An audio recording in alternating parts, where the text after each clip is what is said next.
that you monthlies, can see. Yeah. So, okay, in order, Christian Baxter, what say you? Were y'all talking about the Jordan Hall tweet or Jordan? Yeah. Jordan Peter? Okay, yeah. Jordan Hall tweet. I wasn't 100% because I got in probably like 45 minutes ago or so didn't want to go all the way back. But yeah, I mean, the question, it seemed like people were talking about his reference to be like the fifth generation warfare. Are we in war? Is that, and it's just, I don't know what the original question was that was put forth. So maybe I'll ask that and then come back around and try to get in a thought. But that was kind of, I had some thoughts, but I wanted to get what the original. We read the tweet, and Gray he also the war, but also the local. I mean, that's the thing. That's why I wanted to get us off. That's one aspect of the tweet, but it was also, I mean, his way to fight the war is specific. Yep. To go, yeah, and that's been, I've had him on the podcast 3 times, and we've hit that very about the hyper locality, because I'm in a town about the size of the one he landed in, and the I'll kind of go into the personal, which I do a lot, but because I'm not as well read as many people here, so that's like I'm drawing more from that well, and the thing about that is, when I was fired and I asked to go, me and my wife asked to, about 6 months later, to go back to our church. One of the elders said, we had a meeting, and one of the elders said, since you've decided to stay. Wow. It wasn't a choice. Like, I think when you're that embarrassed and that ashamed in a town of 10,000 for being fired for infidelity in a town you grew up in at a large local church, the temptation is to leave because it's incredibly ashamed and embarrassing. Like, I didn't want to go to any restaurant. I didn't want to go shopping. I didn't want to see anybody for probably like a year or two. But it was kind of an obtuse question because both of our support systems were in our local town, both of our families. When all of my resume was built on being a worship leader, and that is no longer a viable option because of the choices that I made, still when we decided to remain married, I had to ask the question, where do I go try to get some random job states away just to hide? Because that was what I think he was implying. Since you've decided to stick around here, I had no choice, because our only support for a family of 3 trying to rebuild our life was family, and deep family that had deep roots in this community. Both of our parents were from here and built life here and had reputation here and had network here and had all these things. And so, but the modern sensibility, and this is to Jordan's point, is you should just be able to go and pick up and go somewhere and reestablish life and be better. That makes absolutely no sense. John Hears just released a podcast from a random guy that lives in Korea, and South Korea, and I don't know, I haven't listened to but like 15 minutes of it, but the title is something like, maybe nepotism should be the thing. And I kind of, what I'm trying to describe is a type of, we were able to survive because of family and remain intact and rebuild a life of stability because of, but not only family, specifically Christian family. And when this whole question of go to church, this oversimplification of that, Paul, that you mentioned early towards the later part of it, I don't want to oversell church. Church, yes. Family ethos grounded in church, but we needed 3 meals or 4 meals a night at our parents' house to survive. And church can't exactly do that. And to Gray's point about where he should go, they have some kind of like where they're at, some questions that they're asking related to losing his job. and like this idea of like, I want to go deep, and I could hear the evangelical ease coming off of his tongue, life together and this community and all this kind of stuff. And I'm like, I don't know where his, and his wife has a good job, sounds like, but he has these other values that he's trying to figure out the stack, and these questions that Jordan's poking at about locality. Jordan has, he made some significant wealth. He talks about how it's not the same and all that kind of stuff where that is now. However, I've made the point that to go do life in a city, apart from this idea that we're sold that you can just do anything anywhere as long as you have the material resource, that costs about $350,000 a year now. If you really want to, the elites go to cities and they create small towns inside those cities and they subsidize it with a lot of money. So like, he's asking that question and I'm asking the question back to it. I hope that I can have a conversation. I reached out to him on Twitter just a second ago. But the question being, rebuilding your life. A buddy of mine moved back to our small town that he was raised in, and he moved back because his grandfather had raised a family of 5 or 6, and he lives in like Springfield, Missouri, and all of his kids moved away and lived the American dream, in engineers and white collar professionals, and he's alone. And he looked at his grandfather and he said, I don't want that life, and I don't want that life for my parents. I'm going to go move back home. So those are some of the questions that the kind of post-war consensus American dream of you can go be whoever you want to be, and some of the material wealth that has faded for the next generations. Like, there is something to the clickbaity type of nepotism, and I think his point is not just like a rich person allows a rich person to get another job, but like, I think something more along the lines of family and community. And I'll stop there. I went long, but I appreciate you guys. Any response to Christian? Yeah, I just really quick say that one of the things that soured me to sort of conservative Inc. was when, the big sort of voices were just sort of blithely saying, these people in Washington, D.C. and whatnot, just like, oh, like if you can't get a job, just move.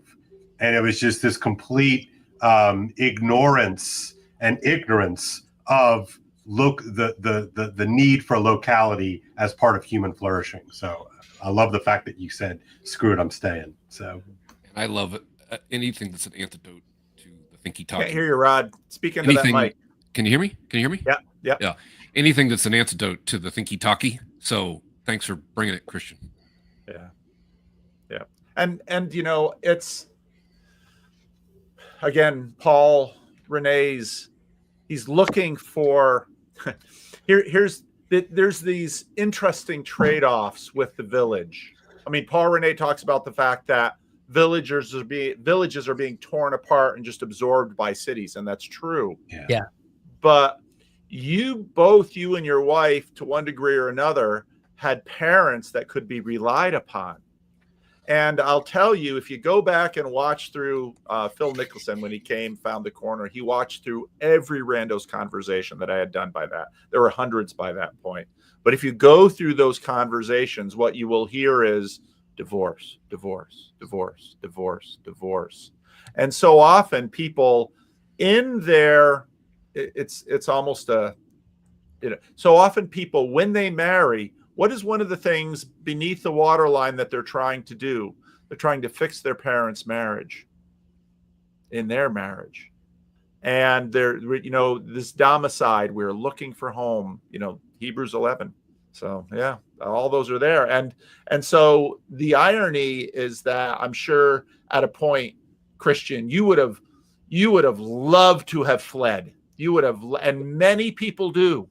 Many people do. But you also knew, what was that going to cost your children who you loved? What was that going to cost your wife who you loved? Was it going to cost your family who you loved? And so you stayed in the pressure cooker, and that pressure cooker then became a space in which, healing could take place and restoration could happen. So but there are other times people stay in the pressure cooker and it destroys them.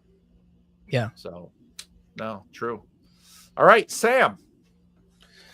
Christian, you're a great talker. I love listening to you talk. Thanks, you man. have that sort of Southern storytelling skill. That's nice. That Wendell-Berry point somebody also put in there too. And yes, I would say I am flexing my hair. It's turning gray, but it's not falling out. And so, Impressive. Impressive. Great. Thanks, Sam. Stetson way to rub it in. I mean, Stetson over there. Look at that. He's got like a serious Viking, lettuce. Yeah. Anyway, so, but I could not compete with many of the men here in chin hair. So me either. I can't even do that well, frankly. This is the best I can do. I've been thinking about how do you tell a friend from an enemy, and that's been something that I've been thinking about recently. There are all in a couple different areas of my life, and like what Rod was saying, when an enemy comes, or when someone's coming to mess with you, I think Rod might have used more colorful language than that. You change your approach, and you be on your guard, and you interact differently. Okay, but what if the enemy thinks that they're being nice and doesn't think that they're your enemy, and they're so convinced of their own niceness that they don't even think that they're messing with you? Right? You want what's best for you. Many such cases. Many. Especially in churches. Especially in churches. I'm not going to spill beans on who precisely I'm talking about, but you all can fill in blanks in your mind what I might be suggesting. But there are also, I'm on the school board. There's also a lot of situations that are like that in schools. Schools too. Oh yeah. Schools. Oh my goodness, it's full of people who think that they're doing the right thing. Any kind of committees of all types. Committees writ large are. There might be some. Any do-gooding community. Oh yeah. Yeah. The economy of Africa. The economy. Except any committees led by PVK that are restructuring denominational publications. Those, I'm sure, are good committees. I look forward to Paul getting his call from Trump to be in charge of the dissolution of NPR. That would be, I think that he has demonstrated his suitability for such a project. I mean, it's basically the same thing, right? It's the banner is NPR, PBS, mainstream media, right? It's microcosm, macrocosm. That's what we always tell you, Paul. We like listening to you because you have a ton of your story, your battles, and your denomination are peculiar and unique, but also resonant with lots of other things. I actually have some insights on that question. If you want to engage on that a little bit, Rod, go for it. The 2 or 3% of the population that are actually, well, I'll stick with your frame, messing with you deliberately on purpose, some Machiavellian scheme, or they're just assholes. It's probably more than 3% of those.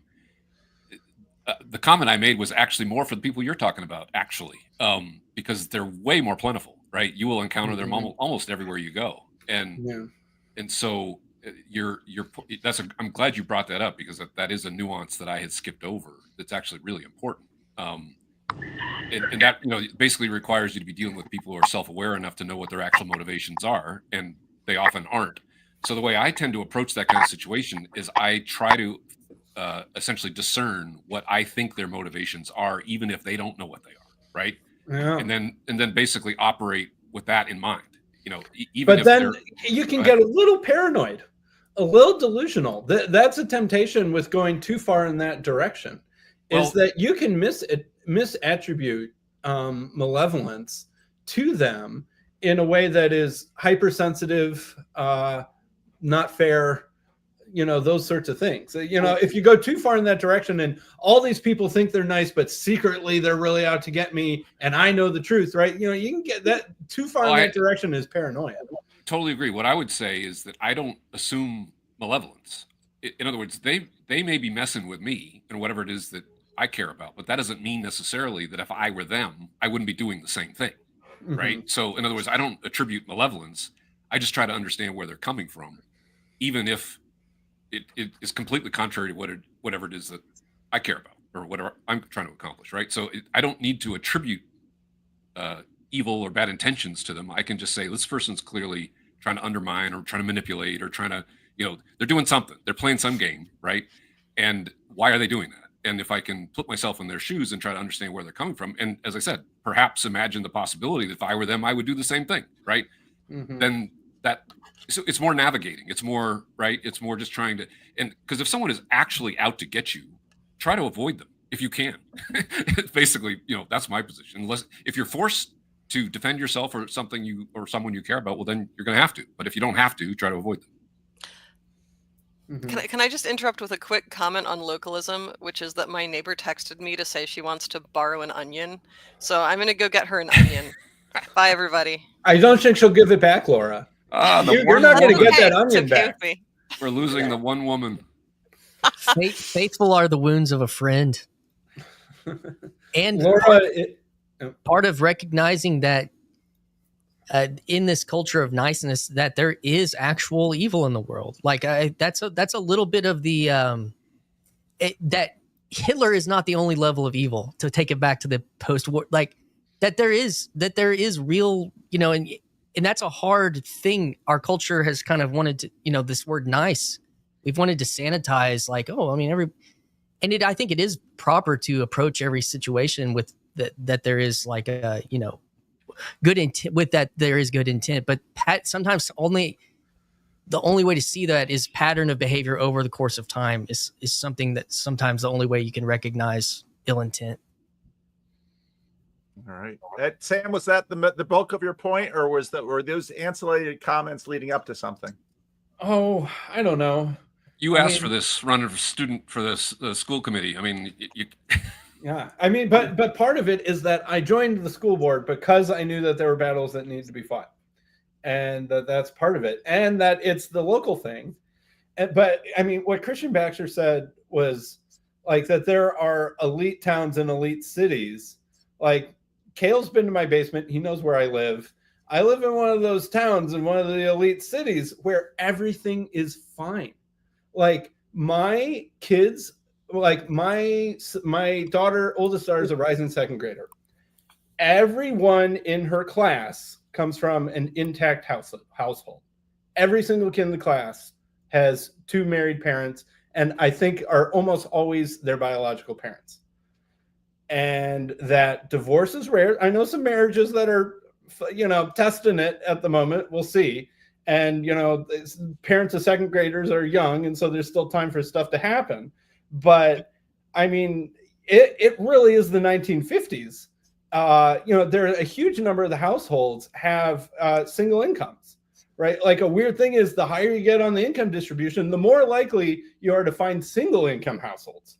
Which is what I'm kind of pointing at in, elite spaces. When you go into those cities, like it takes a lot of money to recreate that 1950s thing, to subsidize the family with childcare, to subsidize the right school, the right T-ball league, the right X, Y, and Z, and then to be in those places. And it's a funny thing because those same people that are with intact marriages and intact houses look out, and a lot of those people have antithetical value, like their politics. There's luxury beliefs.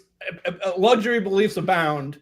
Yes. Walking a different walk than the talk that you talk abounds. Yeah, and it's a great point, Christian. That's a very astute. All right. I was worrying that Sam must have had a fight with his wife because he looked all He looks cool. I'm feeling a little under the weather today. That's okay. I knew something was wrong. All right, Michael Sartori. Well, wow. There's so much stuff that happened. I guess I thought I wanted to talk about the whole war framing thing a little bit, because it's like, yes, that is sort of present in the Bible to an extent, but where we sit in it, you think about like, what is this evangelion, this good news that's being shared, is the news of a decisive victory in a war. And it doesn't mean that there is not a lot more stuff that's going to happen, but it's not a war that so much as like, now it's a transition moment, and I think so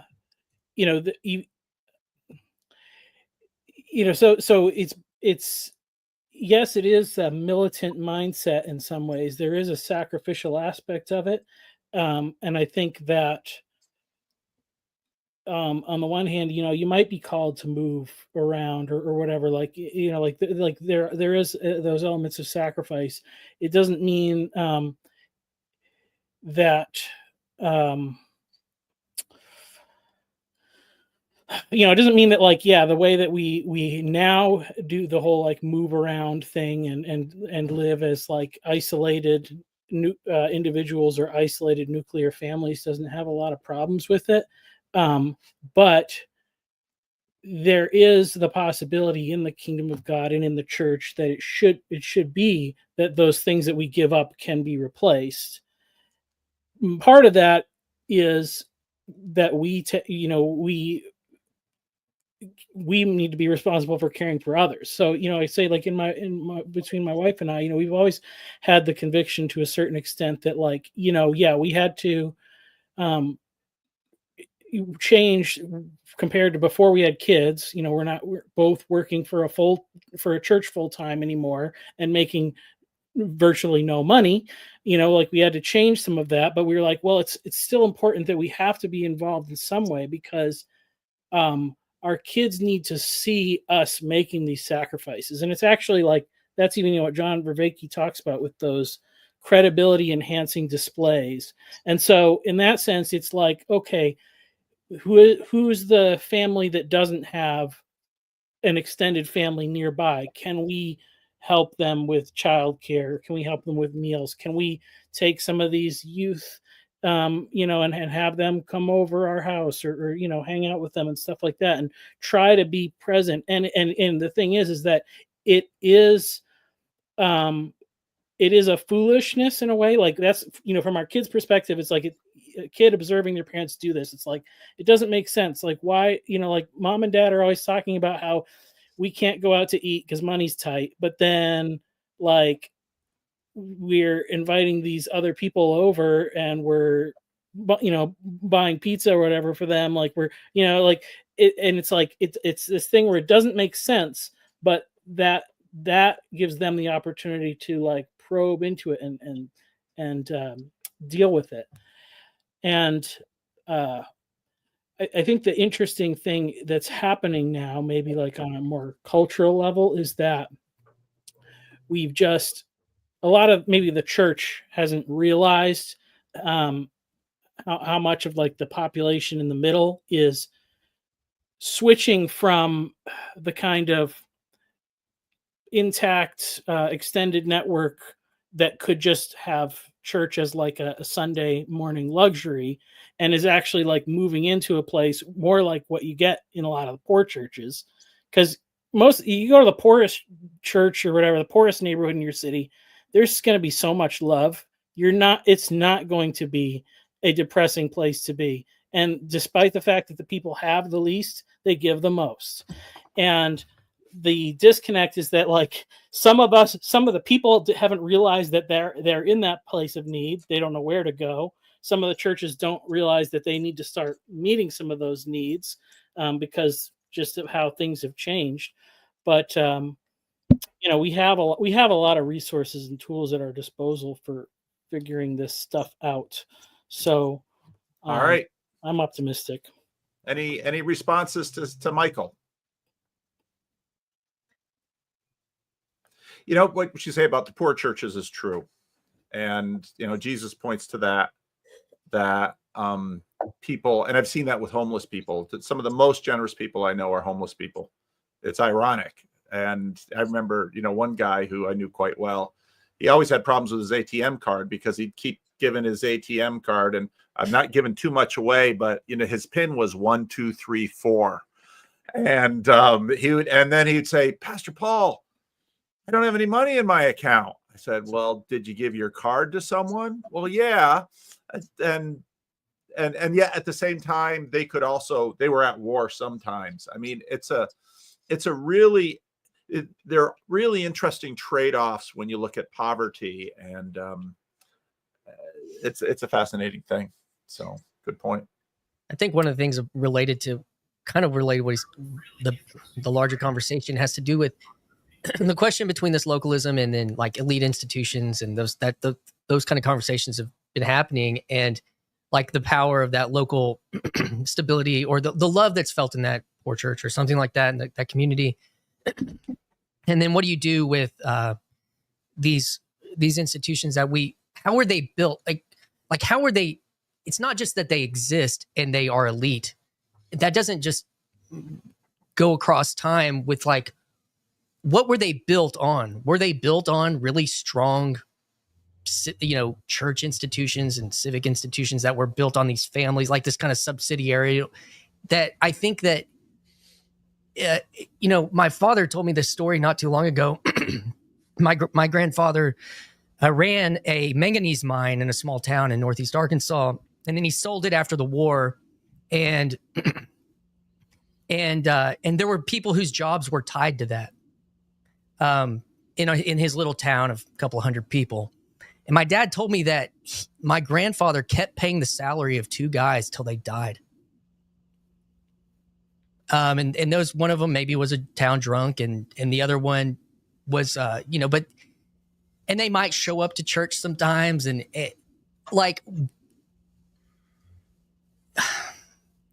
and then they would shop every Sunday, or they would take a sack of groceries to somebody's house every Sunday. He was telling me this story a few weeks ago. Yeah. And I was like, and he had 1,000 acres and he farmed it, and he worked hard to do. After that war, it wasn't just a glorious life, but that kind of world, what is that world? It's not just if you have the bits and the people and you can put people in these places and then it just works because you got the right social systems in place. I don't know, and someone talked about the village breakdown, and I, just see that even in a little town, watching that school where my grandfather, that town, that I ended up growing up in, and had a school of 300 people. As a county school. It got absorbed through legislation 20 years ago. And the identity of that town and that town's ability to kind of like coalesce around a basketball game and a few churches to support a little community, a little village, is gone. And all but gone. I can kind of watch. And I just think those things like that are built up all the way to the cities. They're built up all the way to the cities. And Tim Keller's city to city mission in the Young Restless Reform movement, I would go to these conferences that were kind of attached to that movement. And if I couldn't say that I was from a city, I wasn't worthy of conversation. Yeah. And so it's just a really interesting, yet like the guys on stage that were platformed, I was doing events that they were doing after them, but I wasn't from a city. So I didn't have this other thing and Keller, these are just interesting things, and I don't know what to do with all of them, but there's questions there. Just to quickly insert here, because I want to live in that town, Christian, like that beautiful prehistoric village where everyone supports each other, looks out for each other, loves each other. But I remember, since Laura, she's gone now, but I remember her, I guess it's buried deep in the archives in the members only section, but I remember when she first came on and talked about her experience of being in a relatively cloistered community and all the ways that can go terribly wrong. So for many people, being free, and I probably count myself as one of them, to be able to shake myself free of an environment like that and chart my own course was, the gift of a lifetime. I can't imagine living 150 years ago. They would either kick me out of town or elected me mayor just to keep an eye on me or something. Like I would not have been able to be like me in a small town in the middle of the 19th century. Yeah. All right, that's it. Oh, go ahead. When was Harvard at its best? I would think everyone would agree not right now. And why not? When was it? When it was a little bit more nepotistic, I bet it was a little bit better. When the people who go to it have a sense of multi-generational ownership over it, which is how the only way that you can enable that is with nepotism, then they take care of it better. But if the people who are there don't feel any sense of intergenerational ownership, no, it's just then it's you're trying. Then it goes in. It falls into the level of ideology, right? or personal extraction. Yeah. All right. Stetson. Yeah. So I was thinking about this idealized primitive village. I think the reason you want to go there is because, that's where, good Christians are headed, is the garden city, where there's the natural that we're all in tune with, but we have the religio, we're connected to one another. So, you get the goods of the city without the perversity of the city. And I mean, Jesus was hyper local, but his church was distinctly not. So there's this tension of now and not yet, hyper locality and spread outness. There's also this idea that like we struggle against spiritual powers and principalities, right? But so there is a war. And oftentimes I've looked at what's the goings on in the world and been like, who is coordinating this? Because I can't, and then I have to remind, I'm like, I know who's coordinating this. And he, the prince of or the former prince of this world, depending on your theology, has a lot of thugs, and they're all named human beings because the human condition is, can't really escape its self-interest. The realpolitik of it all means that, we have this struggle, this tension between striving, obedience, and sacrifice. Right? God, desires obedience more than sacrifice, but still, and war is the sacrifice, right? So it seems to me that if everyone is slacking on their obedience, a lot of times we end up at the altar when you found yourself in disobedience. And so when human nature rejects God, as it is prone to do, right? That's the whole point of the story. It's going to find itself, up the mountain with its own child on the altar. And I think we're all praying for the angel of the Lord to stay our hand. As it seems like these wars approach us, but these wars are here. I've said for I think 5 years that the World War III is already here and it's online, because thinky talkie is a weapon. I am a casualty of thinky talkie. I've had to struggle with a lot of doubt because of the onslaught against belief that the post 9/11 consensus brought into this world. And now that's part of the journey. But I was reading Hosea the other day, and Hosea is tasked with marrying this prostitute and naming his children terrible prophetic names, and that's sort of ghastly and awful. And I realized, and it's because in the firstborn has to be named after an old judge named Jehu that did the right thing once by slaughtering the right guys, and then kept going to the point that it was unrighteous, again, depending on your theology. But I wondered, like, why is God asking man to do this? And I realized, well, you have to live.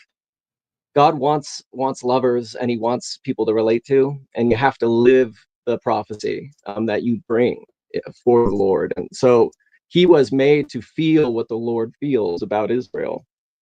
And so I wonder, what is the Lord giving us in our local context that's meant to fractally participate with what the rest of the church is doing, the rest of the body of Christ in the world. And I think some of us are called to be the lines, the big lines that connect the fractals in large ways, and some of us are called to be the dots that make up the center points in all of those fractals in the kingdom of God. I don't know if that's too woo for some of you guys, but I mean, as a worship leader who got divorced and ran away from the shame somewhat, I feel you, Christian. I understand. I've also stuck around. It's a weird thing, like I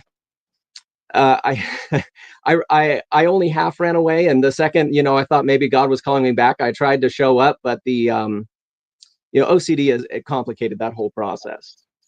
So it took a while, but here we are. Let's talk sometime. Yeah. Any comments on Stetson's comment? All right, Yosef.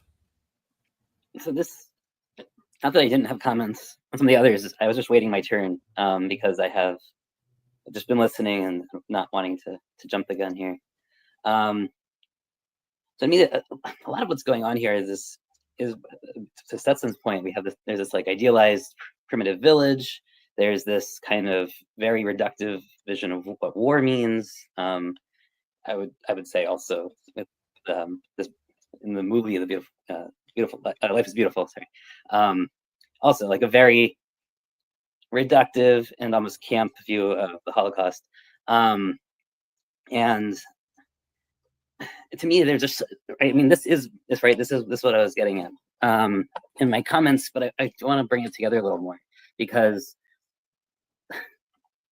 there was never such an idealized village, right? Like it never existed, especially thinking about, when you think about, okay, let's go back 100 years or even earlier. And from a Jewish perspective, like we were never part of those villages. We created our own. We were always like at the edge and the fringe of like the medieval Christian towns and feudalism and all those things. And also 150 years ago in early modernity. And we always had to set up our own communities within the community. And it was never fully isolated. You could never do that. And on top of that, because what happens in war is communities and people get displaced. I mean, that's the major thing that happens in most wars. My family has not ever really been in the same, locale for more than 3 generations in any time that I've been able to document. Right? I do genealogy like you do, Paul, and there's always war or persecution or something, famine, right? And they've always had to move and intergenerationally break up families. So we're in a perpetual state of exile. And when we talk about we want to frame this as war, like I don't know if people really understand like what. One, I don't really think it's war. I think it's overly reductive. And 2, like if we're really thinking about like what war entails, like there's a real tension here in this conversation because it doesn't want to accept that war means a lot of the stuff that we are all trying to oppose here. And if we go like way back to some of my early conversations in TLC, one of the things that disturbed me the most, I think, is I thought I knew what Christianity was. And as exposed to all of you guys, we talked about things. One of the things I had the hardest time with was what I call the Enochic package, because I put it more in Enoch pre-Christian, but this framing of it's really also Zoroastrian, right? The whole world is a battle of good and evil, and that's like we're going to frame everything as war. And not only is it war, it's going to be apocalyptic, war, and it's the only solution is the Messiah, and like we're going to put the stakes so high. And like to Grimm's point, even though I know like in the comment there, Grim, I was like disagreeing with you a little bit. At the same time, I get your point that like you want to use the term war to show people how high the stakes are, because if they don't, they may not understand that. But at the same time, like when you think realistically what the stakes of a war, like it raises the temperature of the room so high that we can't be those fractal connectors because our communities can't work together. We can't have the things because you're going to switch into a zero-sum mode when you're in a war. Most people, not everybody. And maybe one could say there's a Christian ideal to not switch into zero-sum mode and to turn the other cheek and all of those things. I think most people, when you raise the heat in the room so high, they're going to use kind of apocalyptic war metaphors, and this is the end of the world. And this is what I'm seeing in Israel. This is what's surging so much in that conflict, is that you get apocalyptic messianism, and you get people who will say, well, now, the ends justify the means, and it doesn't matter like what the cost is because everything is at risk. I don't have enough. I have to risk everything, and that means, 18. Going in. People are in the reserves and fighting on the front lines for 18 months in real war zones, because they feel that their families' lives are an existential risk, right? And like that is, and like forget all the other stuff that comes with that, trauma and mental illness and all the things that living in a high elevated war state does to people, which I'm seeing now, right? And it's like an awful thing, but I also think it prevents a lot of the dialogos from happening. I don't think it's a healthy mode to work in, and I don't think it's as constructive. And to David B's point in the comment that was pulled up earlier, if everything goes into that war mode, into this Nicaea, right, mode, then we ignore the fact that there is another way to solve conflict. There's something called, healthy conflict and an argumentation where you aren't in that mode where everything has to be, zero sum, and there's only, my survival or your survival. So I wish Kel was here because I wanted to engage on that, but there's other people here I know who are talking about that. So Sartori and others. And I think it touches. It's also to Zach's point. I wish he was here too, because that comment he was telling his friend's story was so powerful. When that guy in the door said to his ex, like, you win, like that was. Like that kind of highlights, I think, to me, that really this point in a narrative sense. Like that wasn't, if the point was winning, then we've completely lost what we're doing here.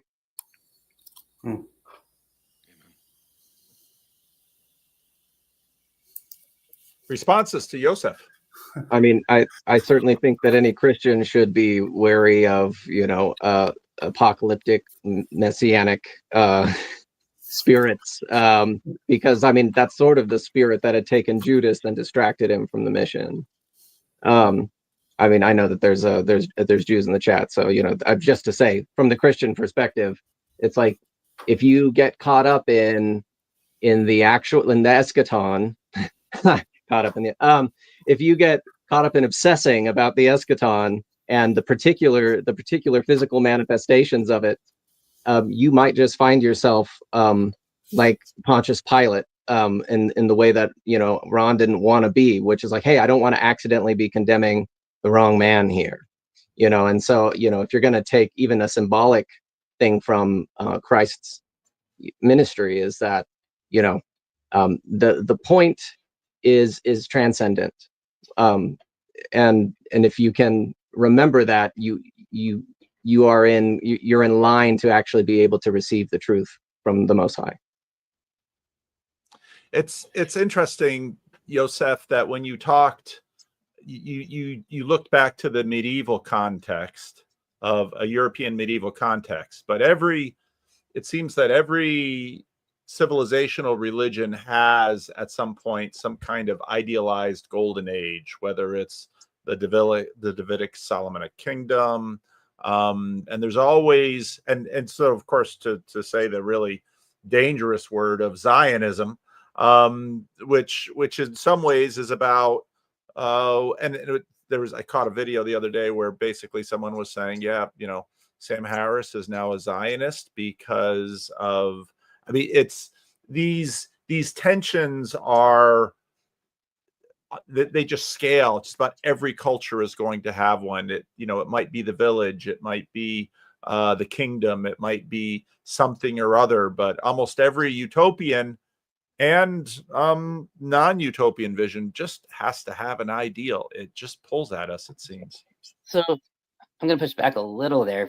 If we've been doing Kings in David, he's here, in David Bastille's Bible study, right, on Jacob's channel and David's channel. And last week, right, we were in the building of the temple, and how it's very clear the Bible is critiquing Solomon and comparing him to Pharaoh when he's building the temple.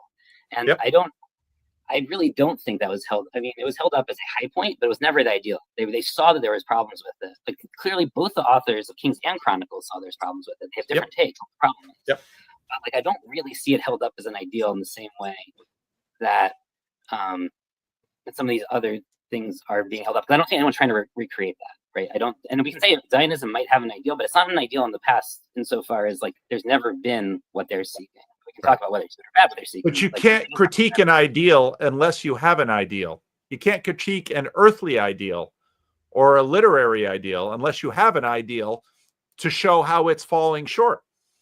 Maybe. Otherwise, you have no critique. I think you need a ruler. I think you can have what's it called? A skeptical position that can poke holes in lots of things, but doesn't have a better solution, right?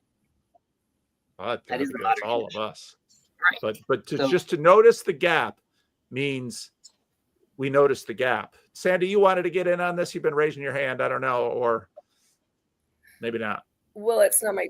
Yeah, I didn't want to comment from my turn yet. I was nodding a lot to what Yosef said because, talking within community about community within community, and that respect. Even before, I was thinking.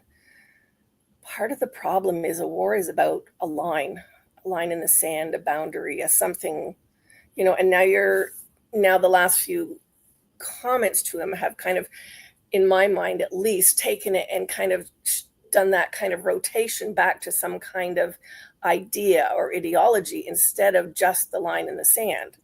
And so is your community within a community at that point about an idea, the ideal you're pointing to, as in you can't have a whatever you just said unless you have an ideal?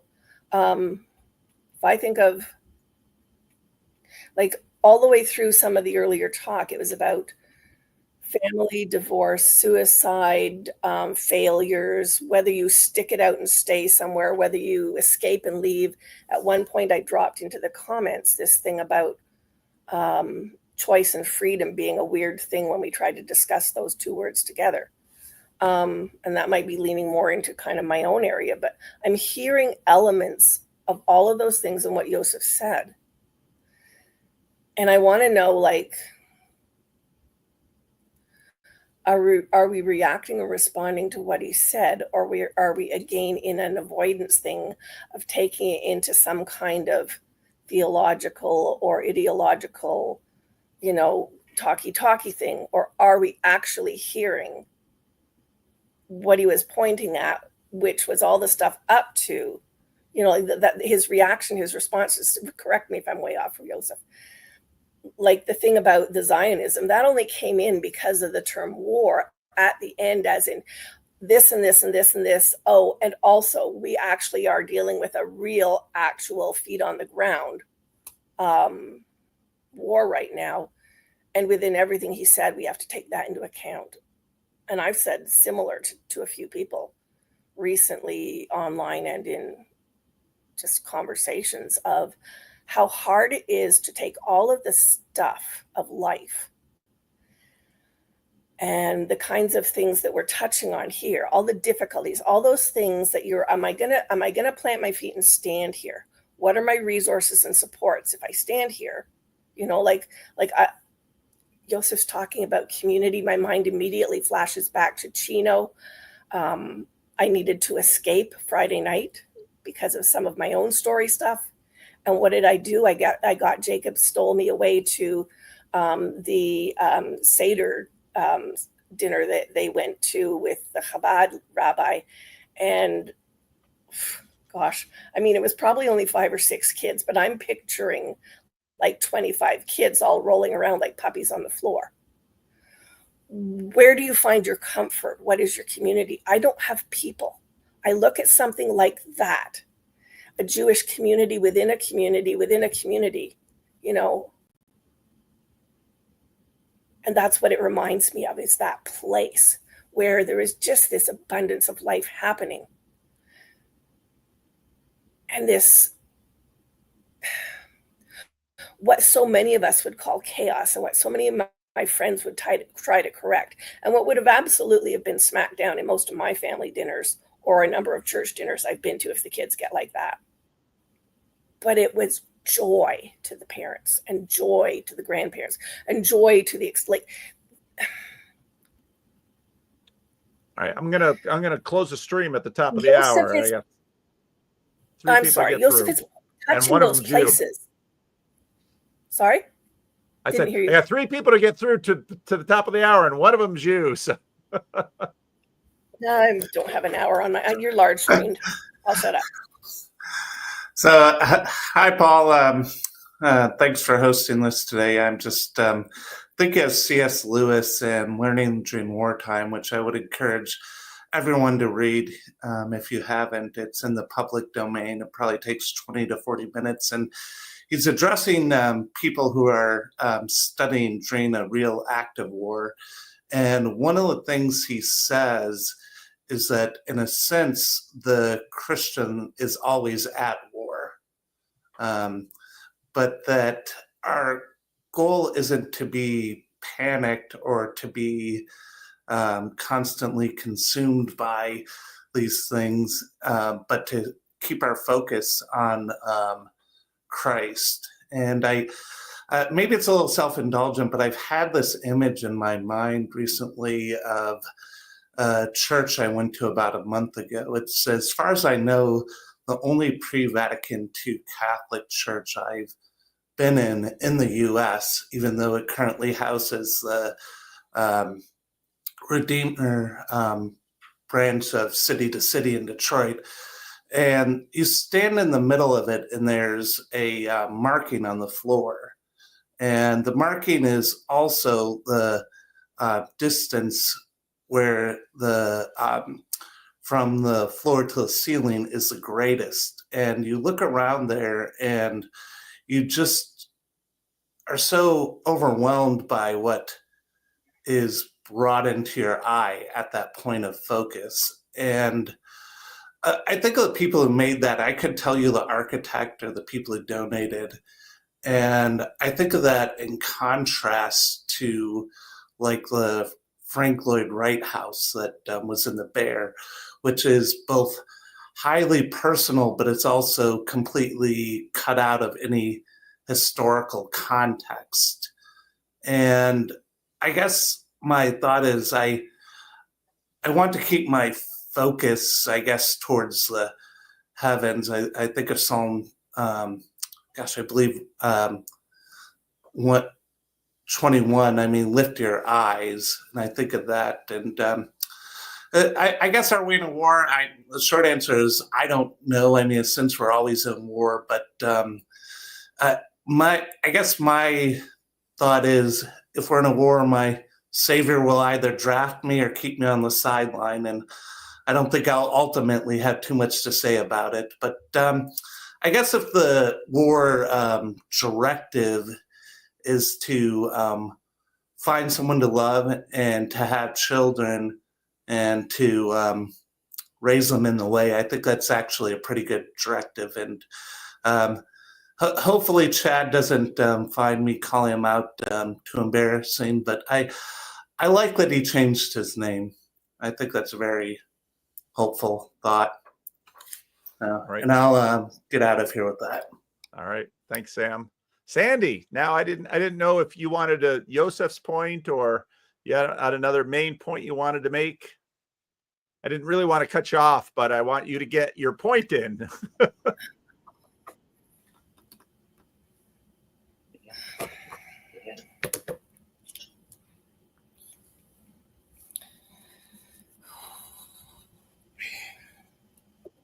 Apologies. I wrote myself a small series of notes that basically just said,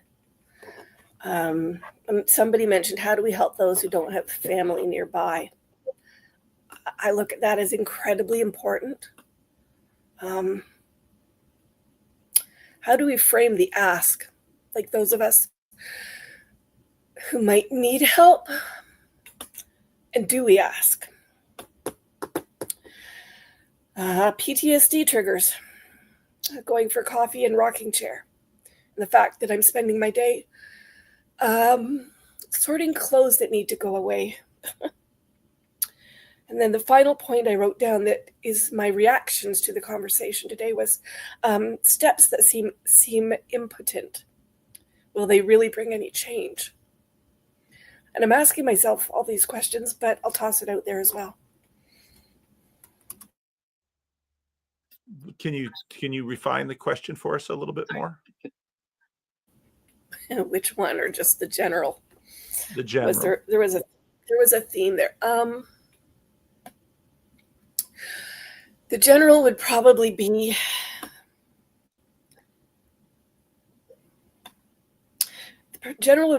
my middle to the sense of when something in life hits you as hard as the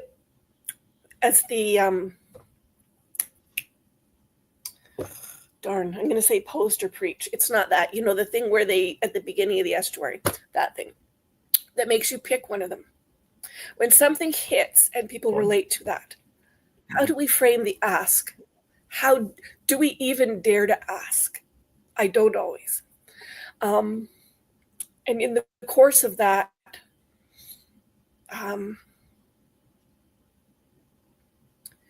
that place of either stick it out or escape is the way we handle that, impotent Or for me, example, am I going to actually see any change? I've lived in this place 7 years and I don't see an improvement, even though I've taken gobs of things away. I really don't see that there's anywhere better than 7 years ago when I went through my divorce and said, I'm only going to take 10% of anything I want to take because I will not have the ability to have more than that. Sandy, if we were on the House of Woo right now, I can hear Ron Copperman. I know what he would do. He'd pray for you. Ron, I'm not qualified. I'm not qualified. I can't help wanting to fix things, Ron. Yeah. But see there again, yes, you're absolutely right. And to that point, that is a generosity of heart, but it isn't necessarily the answer to the need. And I think some of what Christian and a couple of other people earlier on got at in how we jumped into the place where you guys were all talking about this what is this war we're in? Because if I don't come out of this stronger and having that sense of not simply going through an impotent cycle, then what was the point? I might as well leave the pile of junk over there. Sorry, Yosef. So I mean, it's not a lot of time, and like I just might point to something, which is this is really similar to a conversation we were having in BOM 2 days ago, I think, in the Catholicism channel, where someone was asking about like how, like what infrastructure, you know, do your churches or whatever have for like arranging play dates, and like because it was a big issue, like they needed someone, you know, just for their kids. They don't have a lot of connections in their church, and like for us, like we were suggesting like practical solutions for this. I think that's what you're looking for to some degree. Like I was saying, like we use technology for this. We have WhatsApp groups like in our community, and if there's things like channels for like if you need a meal, if you're in the hospital, if you need errands run for you, right? There's a lot of like very practical kind of stuff on like, and once that's set up and you see people using it, you feel more comfortable making those asks. I think that's the other part of your question, right? Is how do you feel comfortable putting yourself on other people? And in communities that, let's say, are not the example earlier, where people are like super poor and they need, you know, they're always banding together. There's still ways to create that culture to some degree because there is still need. I mean, we can say like, you know, okay, our community isn't the poorest in the city, but like that doesn't mean that there aren't individuals who are hurting or, you know, aren't overwhelmed or dealing with health problems or all those different things.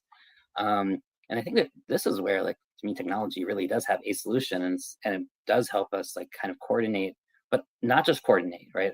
It creates a comfort because just gives you an awareness of all the other need in your community.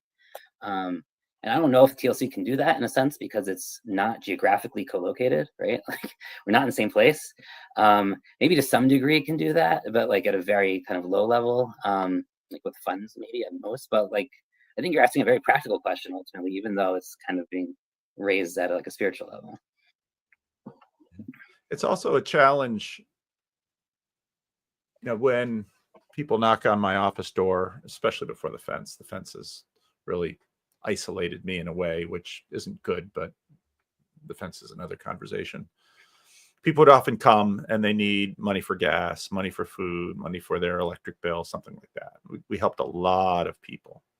But, you know, part of, and you can tell the pre-TLC stuff, I'd usually, if they're going to ask me for money, I'm going to ask them for something. Otherwise, you know, I want to keep the relationship with some balance. So I usually ask them for their story because you weren't hatched by an egg.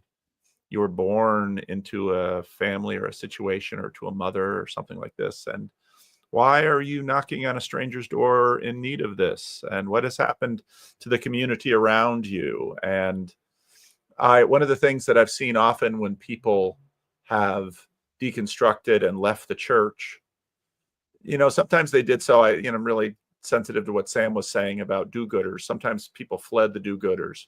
And I'm sure in Christian Baxter's situation, when all of that happens in a small town, I'm sure there's some people who had the answer for Christian and, you know, really wanted to get a chance to deliver that answer to Christians so that all of the pain in the system would go away. I mean, this is intensely difficult stuff because, you know, we are looking for home. We are looking for that community, and we're looking for it in a way that maximizes, you know, and ideally we'd be living in a community where you wouldn't even have to ask.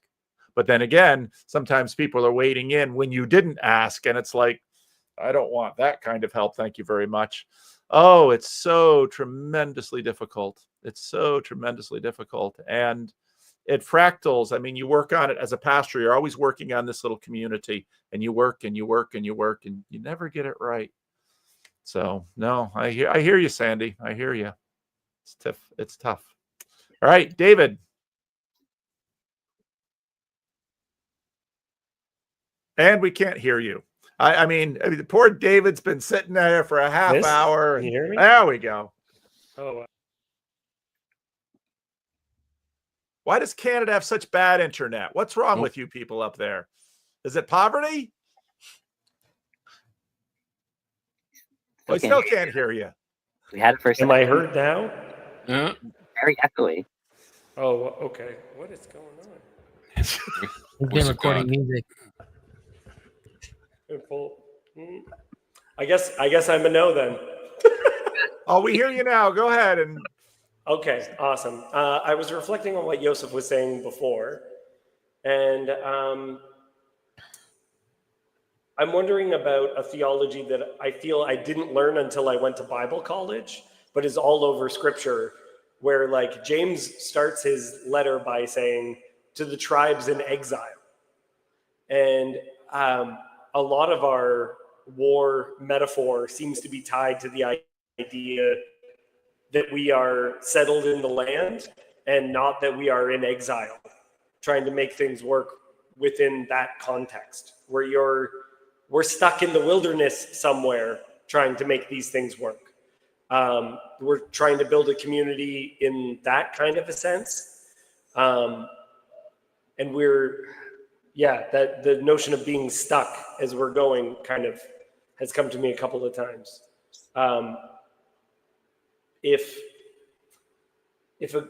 Because I really want to honor what Joseph was saying, and I feel like he disturbed the train of thought in exactly the right way, as he is off to do, which is great. Where how we conceive of that, but I think we do still need to conceive of it as being in some kind of a battle, but it feels like the outcome is going to come in a way that we aren't expecting. I think I lost what I wanted to get at somewhere in between Joseph and Sandy. And listening to myself all in echoes right now.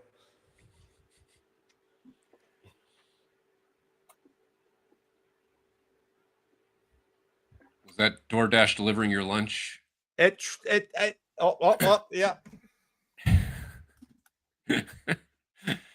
Mark said he was going to. Well, somebody mute Paul. I'll take a stab while Paul's doing that on Sandy. Yeah. With and I think we're getting some feedback maybe from David. I don't know, but these things. Well, something Joseph said is like, what systems do your church have? And there comes a point, like with this whole Dunbar conversation that's floated through here many times, where you have to abstract help into a system. And it's at that point where it's no longer, like it's great to be helped by a system. And we think, and our society in many ways is built on that. And there's a lot of good but at that point, you lose a sense of self-respect because you aren't being cared for by a person. And there's certain things that a system will not do for your soul that a person can do for your soul. Like in a situation where, since, no job, I lose my job like right around November. Christmas is coming up with 3 kids. I make a minister's salary. We don't have a lot of money saved. Like, what's going to? 2 things happen. Like, there's things that happen at the family level, like meals and a sense of stability, and that a church can't meet. But then somebody in my church gave me a job to do construction, and somebody wrote us a check at Christmas for like, you know, a large sum of money to buy Christmas presents for our kids. And it's like these things have to, it's not only can the church solve these problems, and we talk about fractal levels of like the disillusion. Churches aren't just built on individuals. I don't think they should be just built on individuals. I think they should be built on families.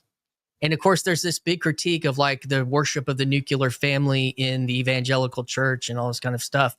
But like, but what is society? What is the world? What is culture built on? Like individuals? Or is culture built on families? And, you know, like, and I'm not saying that, like, I don't have an answer for that, but I guess the other part of, to take it all the way back to what is the war? Is the war on that? Is that the war, you know, into the individualized, atomized individual of society that can plug, you know, you can fit into a system and that system can take care of you. You know, I work in healthcare and I experience that and it burns me out all the time as a nurse. But I don't know. I mean, Paul would have to be on here to do this, but I'll just tell this story to take it all the way back to the Jordan Hall conversation. When I bumped into Jordan at the ARC conference, we went into this big, we talked, he's like, hey, you know, do you have a second? And we met up and I was like, hey, let's take a picture together. And he's like, oh, let's go over by this image. It's this crazy image. It's so interesting. And let's take a picture in front of it. And I have it where I could share it, but Paul's not here to administrate that and you can't really see it very well. But the image is actually this picture. He said, let's take it. And this picture is by a guy named J.G. Fox. And it was being promoted by, I think it was the Unheard was promoting his art. And this picture is titled The Culture Wars. And I have it set in between the icons of Jordan Peterson and Jonathan Peugeot on my backdrop here. And in this artist's mind, he articulated it as a 17th century war. I mean, I'm just looking at J.G. Fox's, the battle map is a drawing inspiration from the 17th century battle maps of the Royal Archives. He was conceptualizing everything that we've lived through in the last decade as a war. Like that's how it was conceptualized in this artist's mind, how it flowed out. And all the little characters in it. And Jordan was like, he was like, I want to take a picture of this. I think this is such a you know, and again, it's not like I want to harp on this. Like I'm talking about both these things, like Yosef's talking about, and Sandy's talking about these small communities and in this small world that's being, I think is the he got it. You know, the war is pointed at that. And it's broken, you know, and I don't know the answers to that or how to rebuild it other than where I'm at and what I'm doing. Can I respond to that though? Yeah, go for it. And so I think there's something interesting here because you, I, and Paul have presented kind of 3 different versions of potential ways to talk about what Sandy was asking. Because I think, and I don't know, maybe, you know, when I say system, this system for me is very, very, I would say it's a hyper-local system because all it does is it tells me who's in need, but I'm still the one who has to cook the meal. It's not like, you know, being put into a big abstract healthcare system. Yeah. And I'm like, it is still going to be powered by persons. And you know what? Yeah, it's going to be a little bigger than the Dunbar number.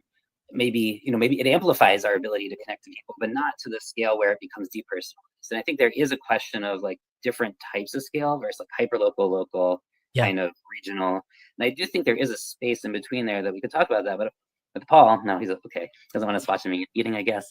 I would want to kind of explore this more because I think there's a difference where someone knocks on his door and asks for help versus someone posts to a community chat of 100 people, let's say, and asks that for help. And it means that at any given time, no one burns out because you can kind of spread the burden. Yes, it becomes a little bit more depersonalized because it's not as stable. To your point, and I take that point, right? You're not building a single relationship because, I'm gonna have a different person cook me a meal each day. I'm, like this happened when my wife gave birth last year, right? So we had a meal train for 2 weeks. That's kind of the standard at our synagogue after there's a birth, and like they're, it's a different person. No, some people took more than one slot, whatever, but for the most part, it's distributed over.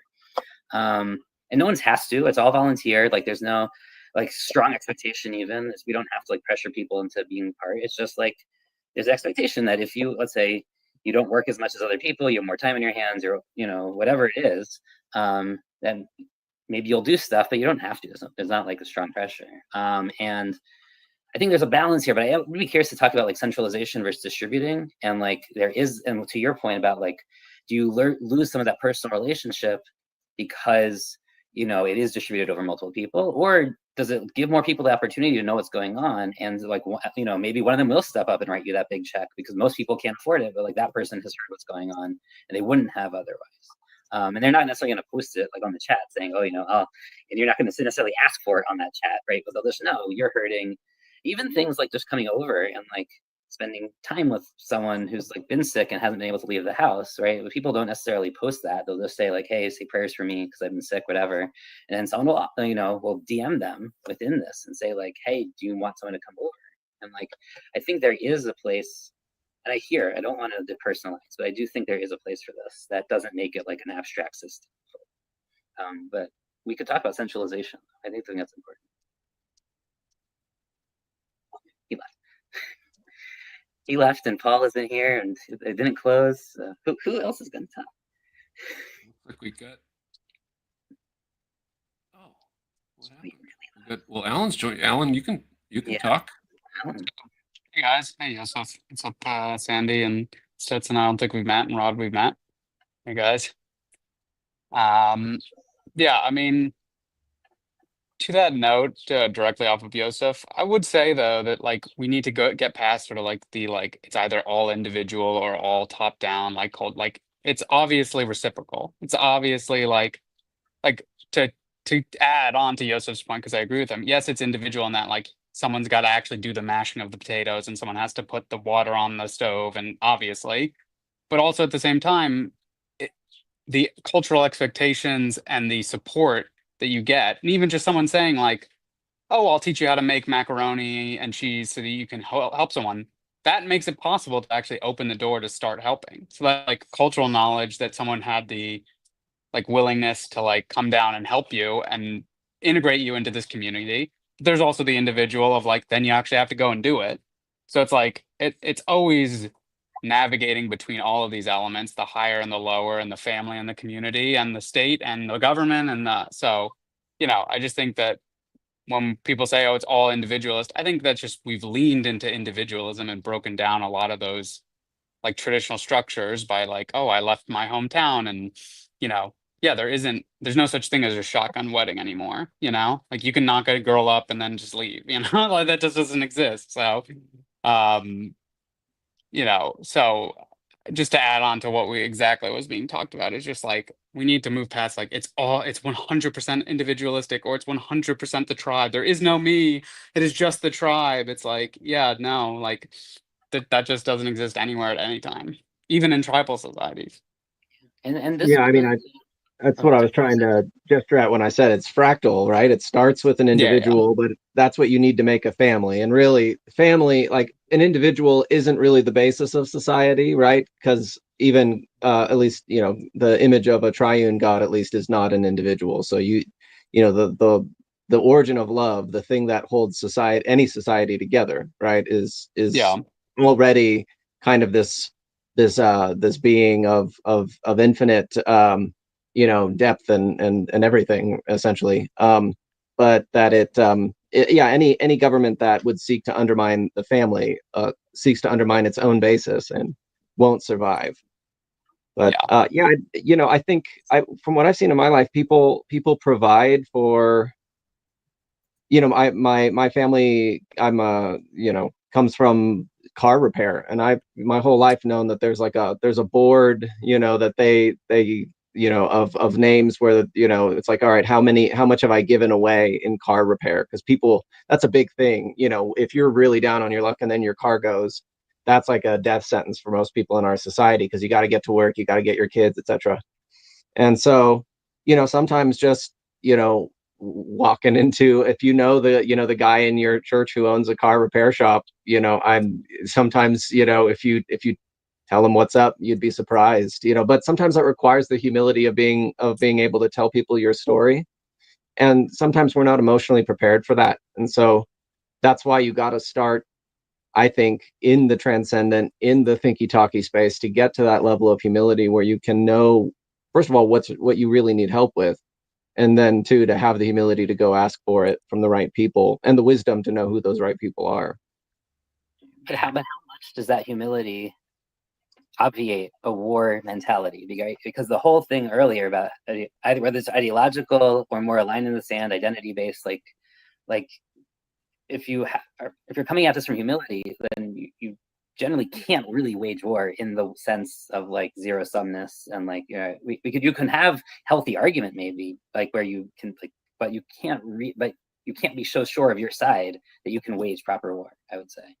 Yeah, I mean, we win by losing in the Christian tradition, right? So, it's in our weakness is where his strength is, right? And so, and it is made manifest, right? And so if you're all strong and you got everything you need, you're unlikely to be manifesting the strength of Hashem, so, and so like, but there's tensions, there's real tensions, because like people want open borders. I saw a lot of talk in there when I was in the chat about, the openness and the closedness of things.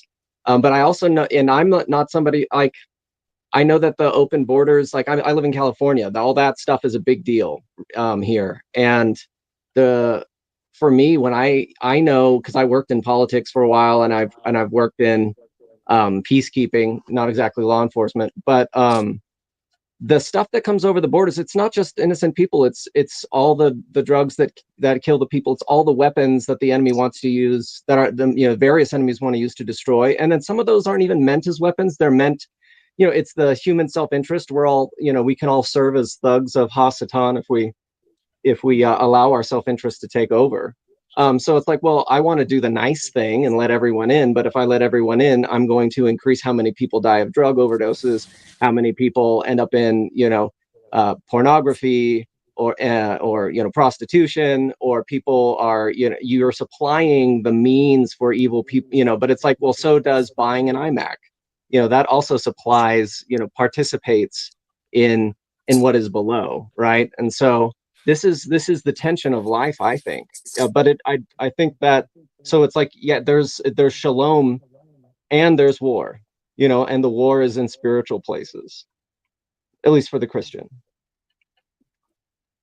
Well, part of my preoccupation with the whole subject of family, marriage, divorce, etc., is, we talk about individuals or individualism. We are usually talking about the kind of freedom side of it, right? That, to express yourself and your identity and pursue your own interests and so forth.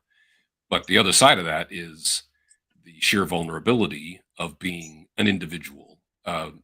You are an individual when you are sitting across from someone you hope likes you enough to want to see you again romantically, male or female. You are an individual when you're applying for that job that everyone else wants too. Almost every aspect of your life, you are ultimately alone. And the reason why I've been making such a point of this, I don't think anybody's ready to go back to arranged marriages, for example. I'm sure there are some people who wouldn't mind some help, just kind of nudging people toward each other. The reality is that we are deeply wed to the idea that we are that we want to manifest this vision of ourselves navigating the world, in alignment with who we think we are and the interests, our values, and our goals and motivations and so forth. And the shadow side of that is that leaves a lot of people extremely vulnerable. They're basically constantly being evaluated by the other individuals and the system that they encounter and found wanting. And so that's, in a sense, there was a point in our conversation. I'm sort of the last remaining OG from the actual start of this whole thing. So I'm just sticking around, just pure endurance. I'm just trying to represent here. But there was a point where we kind of went a little more of a redemptive path toward painting pictures of things that, painting a picture of a future that would be worth sacrificing for, right? And not necessarily, well, but here, now, right? Not necessarily betting all of it on the afterlife, but actually. Oh, well, you'll never get anywhere trying to split your bet like that. That's what Jesus said. I know we don't agree. You and I may disagree, and I know I'm outnumbered, so I won't take that bait. Well, I mean, the kingdom of heaven is on earth, but it's you do it by you're putting your telos in heaven. So what happens is you manifest the kingdom on this earth by investing in the transcendent entirely. Does that make sense? Sorry to interrupt. I'm on your side, Rod. Don't worry. Yeah, if I go with you on this, Stetson, we will hijack the thread, and I don't want to do that, right? So I don't necessarily have the same frame you do, but I have no interest in disagreeing with you either, right? Yeah. What I'm trying to say is that, but it's imaginal still, right? What you're asking for is painting a picture, right? You're asking for the participation of the imaginal, what is above, right, to come down into the imaginations of people, to inspire them to live out material reality in a way that brings the New Jerusalem, the Shalom, right, to us now in this life, right? And so that's why it's always like, that is why these religions, right, have kept people together and have let societies all over the world renew themselves even after disintegration. Rod, he's making the same. I think he's making the same point. I'm not sure he was doing that. Well, remember when I invoked Ron Copperman? Because it was the only thing I could think of as I'm listening to Sandy and her plight. Like, I'm feeling you, Sandy, and I'm all I want is good things for you, right? And I'm thinking, well, I know what Ron would do right now. Well, he'd pray over you, right? I was thinking my head at Stetson, because how you framed this is sort of how you framed what he took to be. So we're betting on like heaven and we're working it out now kind of deal, or you're investing in Christ, something. I don't think you framed it that way. I think you were just talking about from beginning to end now. Yeah, I just think there's a lot of room for spiritual bypass when you do that. So that's the only reason I'm a little. But again, I'm not here to debunk, right? That's not my goal. I guess my point is that we have found ourselves here, and there's been a lot of religion, right? But we are here, right? And so in a sense, we're seeing the failure of whatever the religio is that has been binding a society together. It's not having that effect anymore for very many people, right? And so, and I do wonder if the issue is that gap, that what you're pointing at,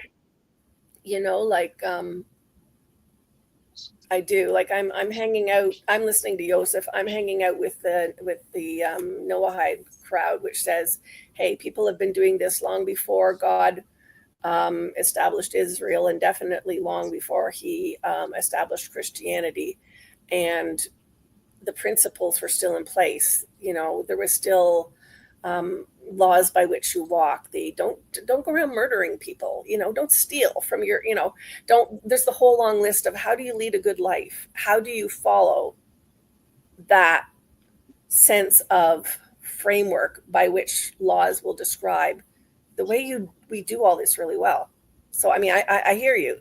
It doesn't have to go into the other, but Alan was trying to answer you too. So, well, and just to make sure I made the point I was making, what I liked about that moment where we turned to talking about an adventure, we turned to the stories of knights, we turned to things that, and my intuition tells me that we're in some kind of kairotic moment, and that we're pivoting to something.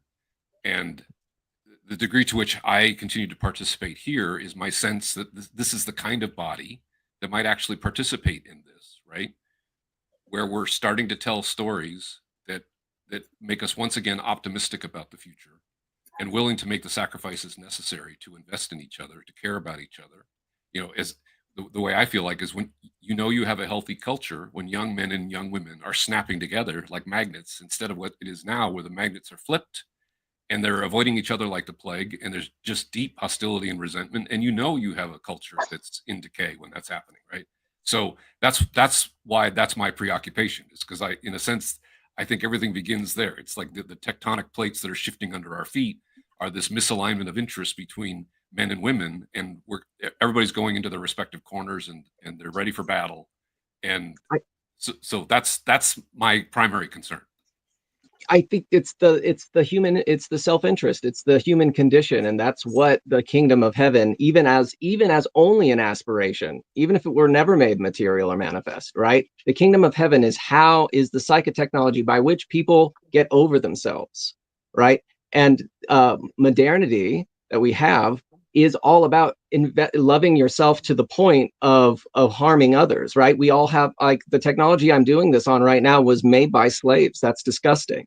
But yet it's a normal everyday thing for everyone all the time. And so we can't even see the disgusting slavery that holds our world together.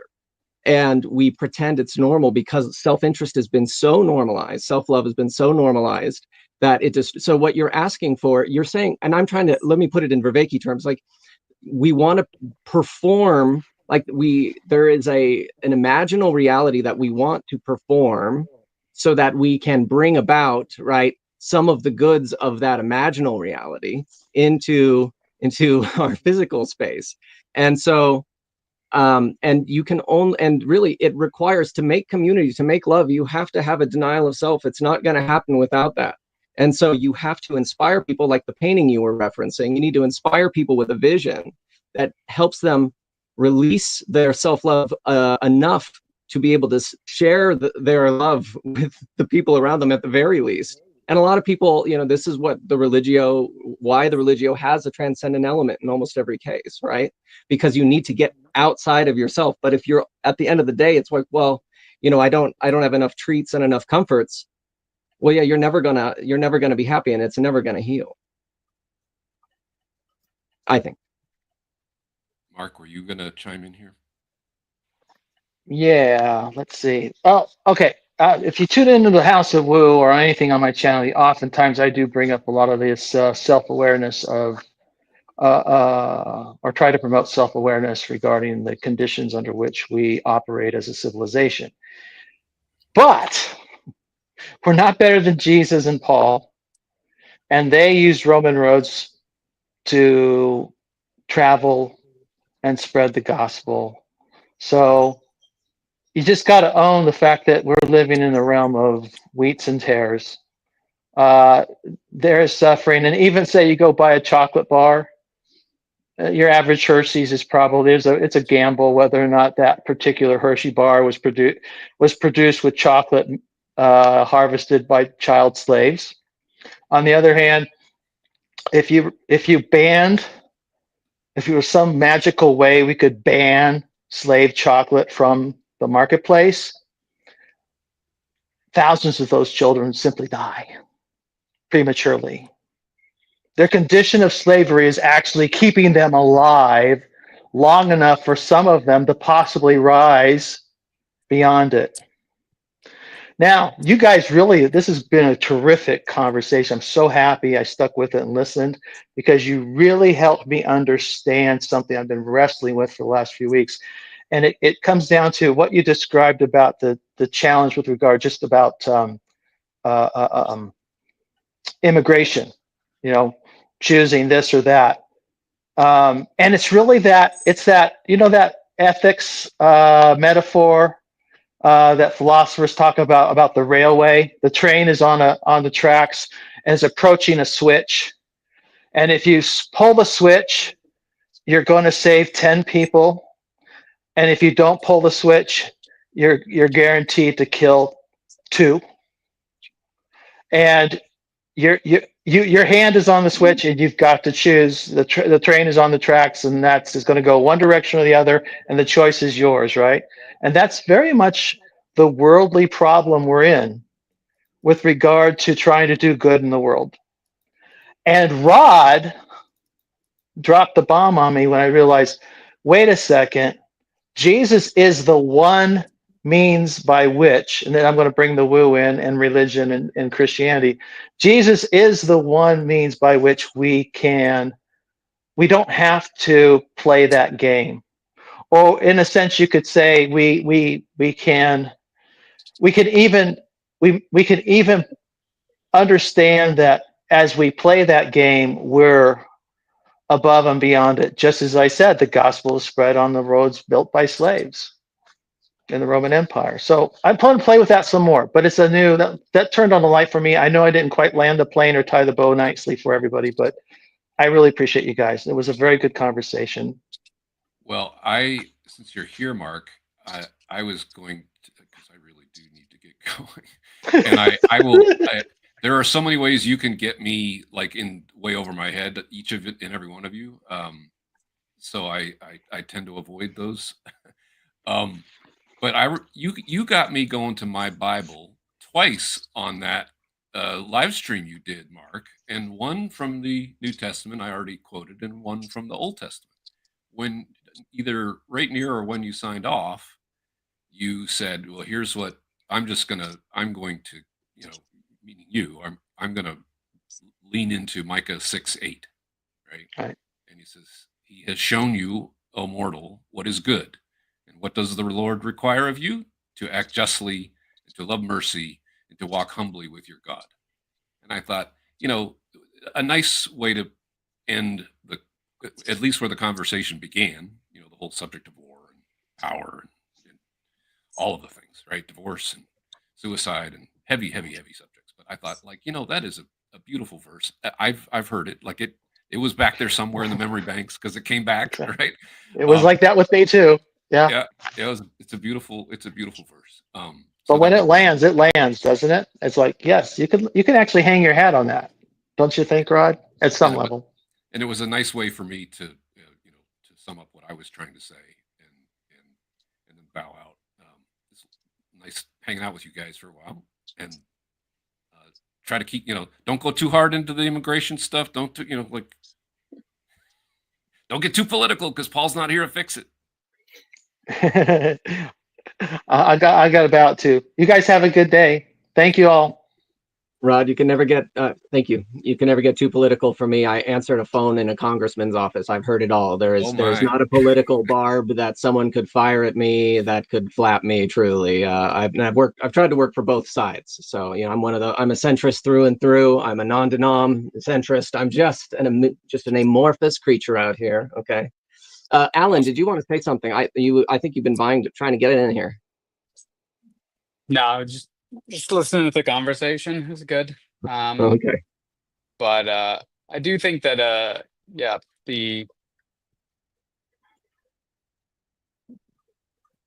I do think that there's like a deeper whatever. I think the war metaphor just derailed us, so I'll leave that point to the side.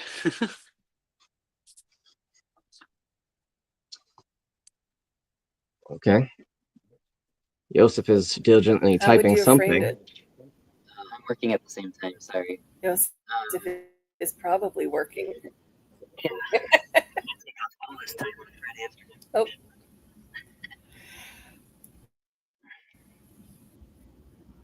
So I mean I've been homeless before, Sandy. I do know what it's like to lose, at least for a small time. Now I mean that's probably stolen valor because it wasn't long enough, a summer or so. And I had means to at least soften all kinds of blows. I had a car, stuff like that, and I knew how to live in the wilderness, which I did. But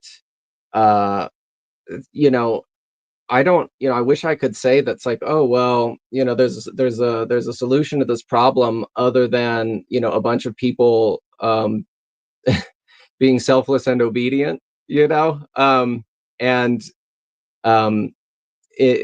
and being connected with each other in a healthy way. But we live in a time of disintegration because many companies have put a value on disrupting. right?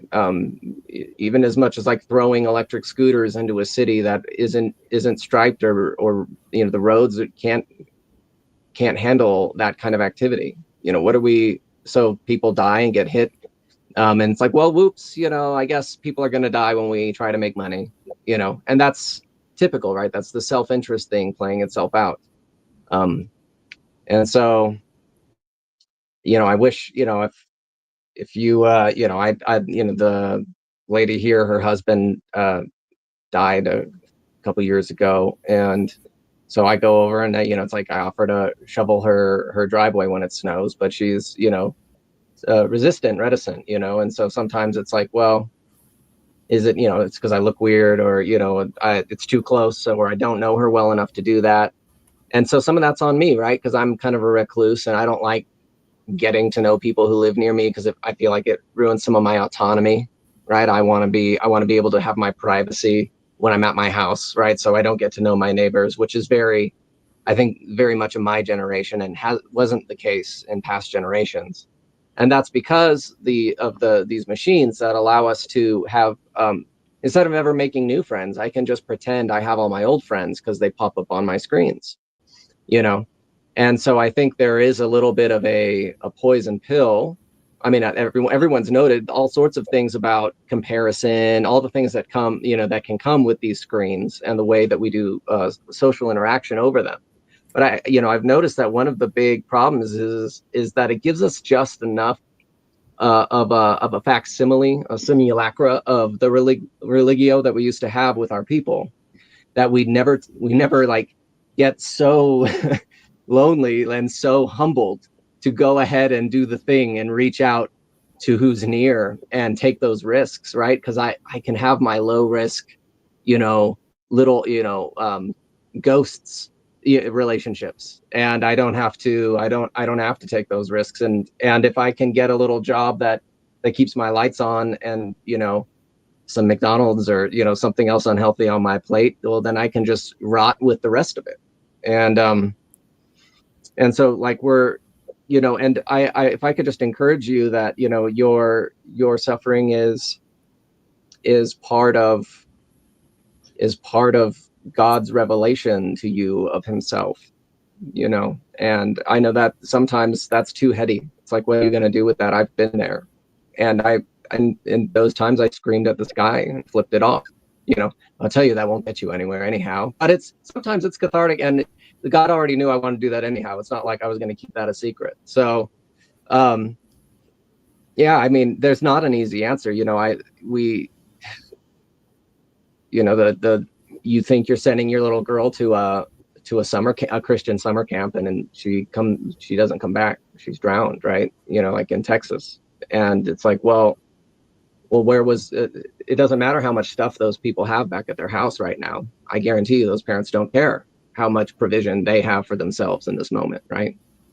And so it's that disappointment and that loss is coming for us all. This is part of the revelation of what God is trying to display, and you could even take that on an atheist sense, like, well, lowercase g God, this is, you can either accept the terms of what we are and where we are, and live in the fear of God in that sense, right? Or you can thrash. Both are. I'm not thrashing is an option. You know what I mean? Thrashing is war. You can go ahead and fight. You can lay down in the dirt and accept it. For me, Christ is I've, as someone who's, I nearly have committed suicide a couple times, because of OCD and things that have made it difficult. And you can lay down, you can set up the extension cord over the tree, and you can peace out. But that's not what you really want. And so it's about letting yourself have dignity in your struggle, instead of like rejecting the dignity that's there in it, because you're afraid maybe to accept that dignity would be to accept your circumstance in a way that traps you there, maybe. And I might be projecting or something, but I probably am, because that's half of what we do, at least. But And I don't know if this is encouraging at all. But and when he said that someone, we should have, gosh, I'm terrible with names, but he said when Ron or someone would be praying on the House of Woo, I was like, well, I was already praying for you, and I think a lot of the other people on these screens, when we hear that, are, most of us have we've got all kinds of people in here. A lot of us are going to have the practice of ongoing prayer, right? And I try not to talk to somebody if I'm not praying for them at the same time. Because usually what I have to say is going to be pretty silly and useless. But if I get lucky, the Spirit will speak through me and it'll help somebody. And so sometimes that's my only hope. Don't know if we're doing it right now. But yeah, now I feel like I'm just talking in circles.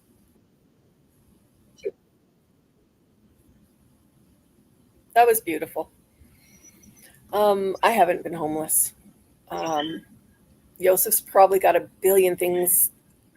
I can see him coming in with like bushels of wisdom just to disperse. And but I really appreciate you sharing that with me. That's yeah.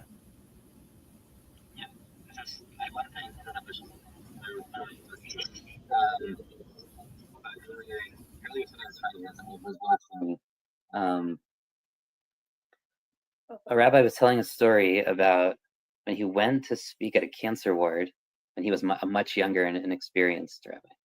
And I'll send you the clip of it later, Sandy, if you want.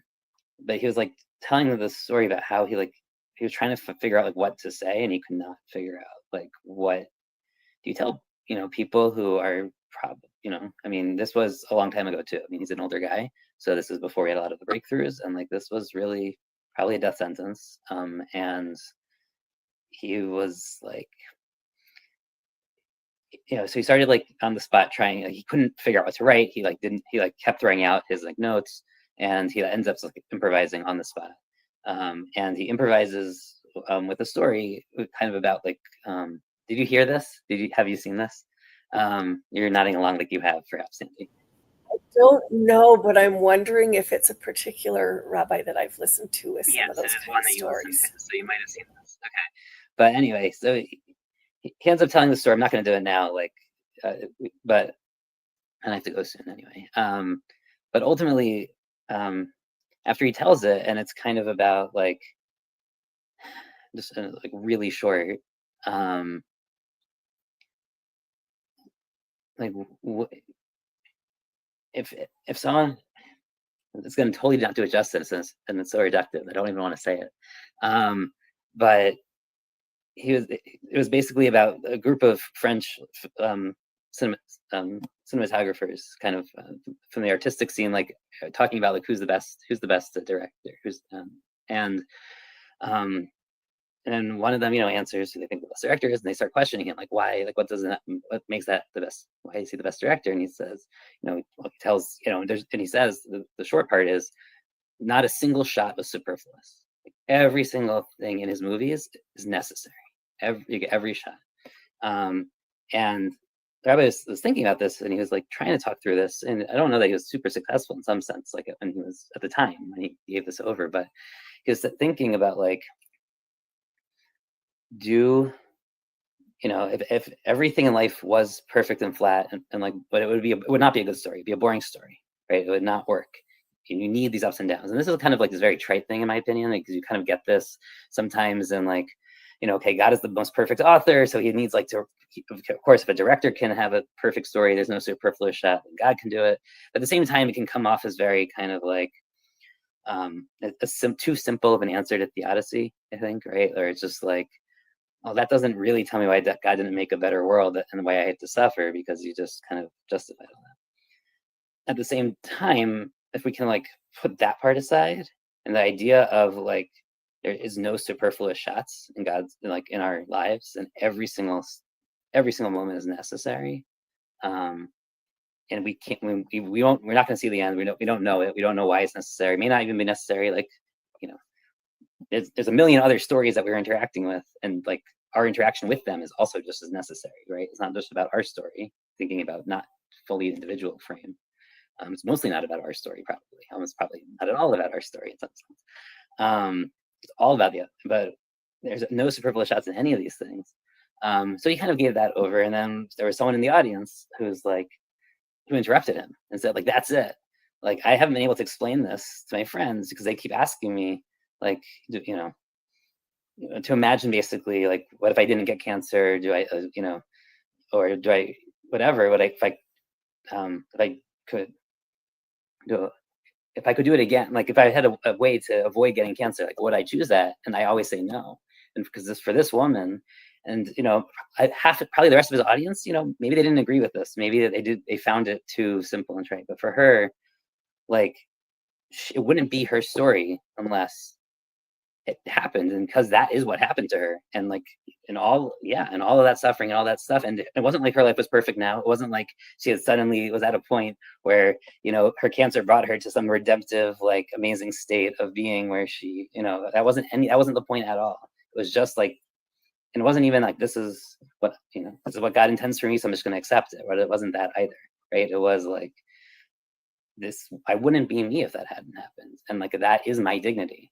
Like, there are no superfluous shots in my life, and when I accept that, and I think that's kind of what Sensen was saying. I think, and just in different language, trying to translate it a little bit, but no, dignity is the word that yeah, right. No, I know, yeah, it's that dignity, but like, to me, like that you don't, and this is part of my problem with the war framing to some degree, is because for me, I don't have a dualistic world, kind of, there's a prince of this world and not, like, God is in control of it all, including anything bad that happens. I have a very much more Jobian frame, or Isaiah frame, right? The good and the bad both come from the Lord. And for me, that frame is really important, both to avoid the kind of macro theological, massive cosmic war kind of framing, which I do find so problematic, but at the very, very micro level, it's because, like, the reason it's important to me on a personal level is because there are no superfluous shots. The ups and the downs are both part of that story from God. And I know that's like the big disagreement, like at a fundamental cosmic level. I get that. And like, we can talk about it as a theological intellectual discussion, but well, we can use the egregore meaning of demons and demote war if you'd like, you know what I mean? Like, I'm kind of open to that framing, you know what I mean? It doesn't have to be like I'm literal, that there are agents, separate from what the demonic thinking, you know what I mean? We're at war with those types of thoughts that spring from our humanity and selfishness. And so that's, but that's a very metaphorical, transcendent view of the war, but not fully transcendent, right? That's sort of like a second heaven transcendence, right? The realm of mind. I wanted to answer the question, what is power, from Mark's Woo stream, and I put it in the chat, but I felt it went underappreciated. But power is singing in a prison. Power is singing while the steamroller drum, the North Korean steamroller drum, is rolling up your body. That's power. The emperor, when he dies, your atheist president, when he dies, is going to be, terrified and useless. You know what I mean? He's not, to experience real power, and so that's, I would say, even so a certain amount of denial of self is key. I mean, you could even say that, like, the Buddhists lighting themselves on fire, they have there's a sense that speaks to people, because it's like, that might be, wait a minute, does that person have power? How did they do that? I want to push this, because this came up earlier in BOM today, right? With when someone was talking about the worst way that someone could die was the way that Jesus died on the cross. And I was like, I can think of worse ways. The worst way, would have, even if he is God, right? Even if you believe that, like, if he had died and no one heard about it, that would have been worse. If he had died in a gutter, strung out on drugs, or drunk, I used Edgar Allan Poe in my mind. So, drunk in a gutter, with cirrhosis, and is there bombing Gilead? Like, that would have been far worse. Like, and I can understand, like, there was a little argument about that, but like, so is it power if no one hears about it? Is it really? And that's right. So I think there's something here.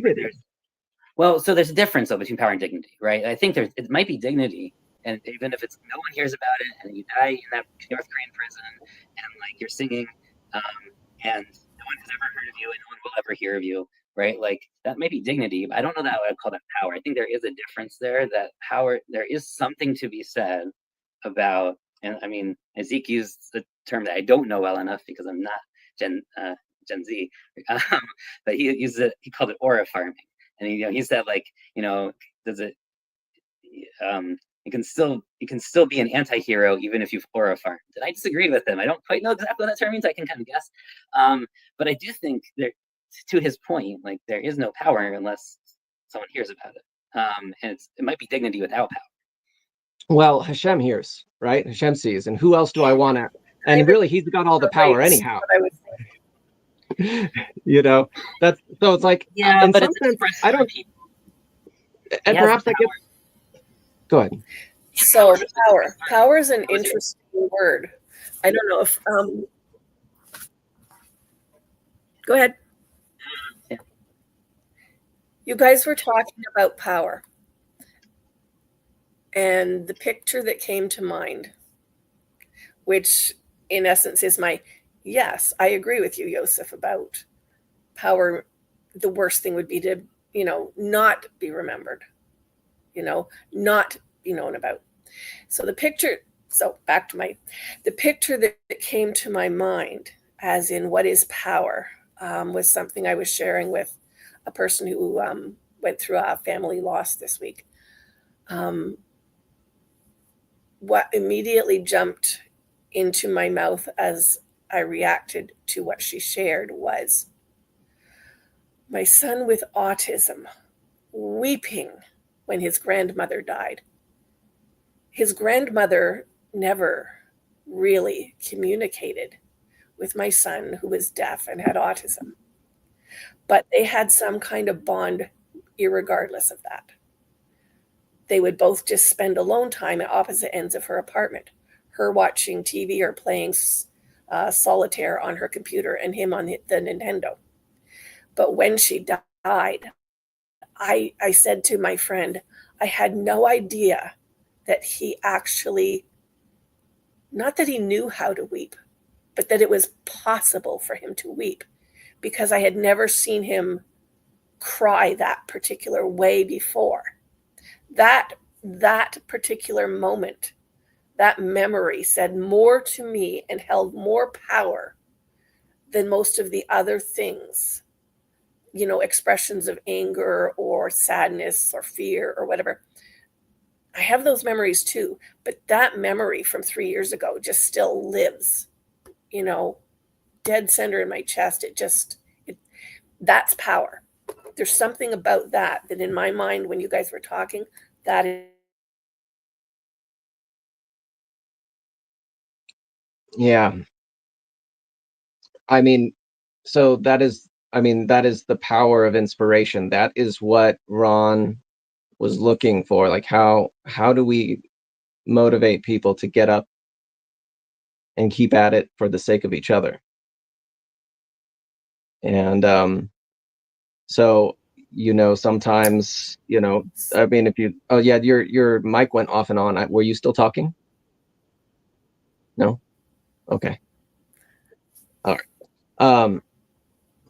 So the power to. Then I'll share one more rabbi story. Okay. Well, I was mostly just replying because it's just us now. So if you wanted to share something, you can continue. I'd like to hear it. I thought this, and I kept putting the mic off because there was some of that tinny echo a little bit when Yosef was talking occasionally. And so I thought he was going to share this one story that struck me a while, maybe because of some of the things in my life. There's this, I think his name might be Rabbi Freeman. Anyway, there's one particular rabbi who's very good at sharing stories that I've listened to. And he was sharing a story about, he was, I think, somewhere in South America at the time. Anyways,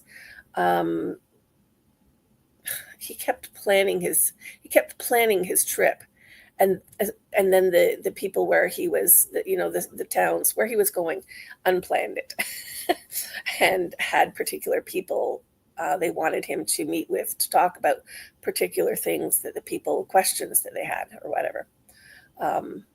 And I could be distorting this a little bit, but I don't think it will lose the point. So in one of these towns, he was brought to a woman whose son had died. And her struggle, she couldn't seem to get out of this depth of depression. I don't even know if she wanted to talk to him, but somebody wanted him to talk to her.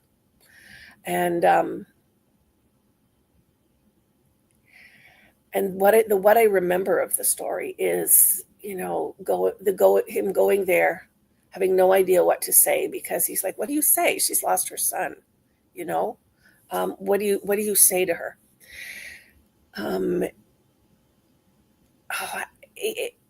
Yeah, I'll have to post it somewhere if I find the link again, because in the end, after a little bit of conversation and her sharing her why she didn't really want to talk about it, I guess, what his answer to her, all those questions we throw at God when something happens like that, and it's like, he was only in his 20s, he was only this, he was only that, I only got to have him for so long. Like you were saying about the poor people that are just, I've been watching the floods. I mean, you can both not imagine and unfortunately feel it too deeply, both extremes. So going back to the rabbi, what he told apparently if I was at work, it's time to do a safety sweep the department, make sure there's nothing on the floor anyway. What he ended up saying to her was something along the lines of, if God knew this young man was going to only have, it was a health thing, I think, or something anyway, that he would only have this limited time frame. And there's the decision of, who do you give a child like, darn it, hits close to home. If this is the situation, who do you give that child to that is going to be that person they need to be with, they need to have in their life, something of that nature in the story. And he changed the framing of her, is what he did, by his answer from saying, I have been deprived of something I was supposed to have, to I have been gifted with something I was supposed to give.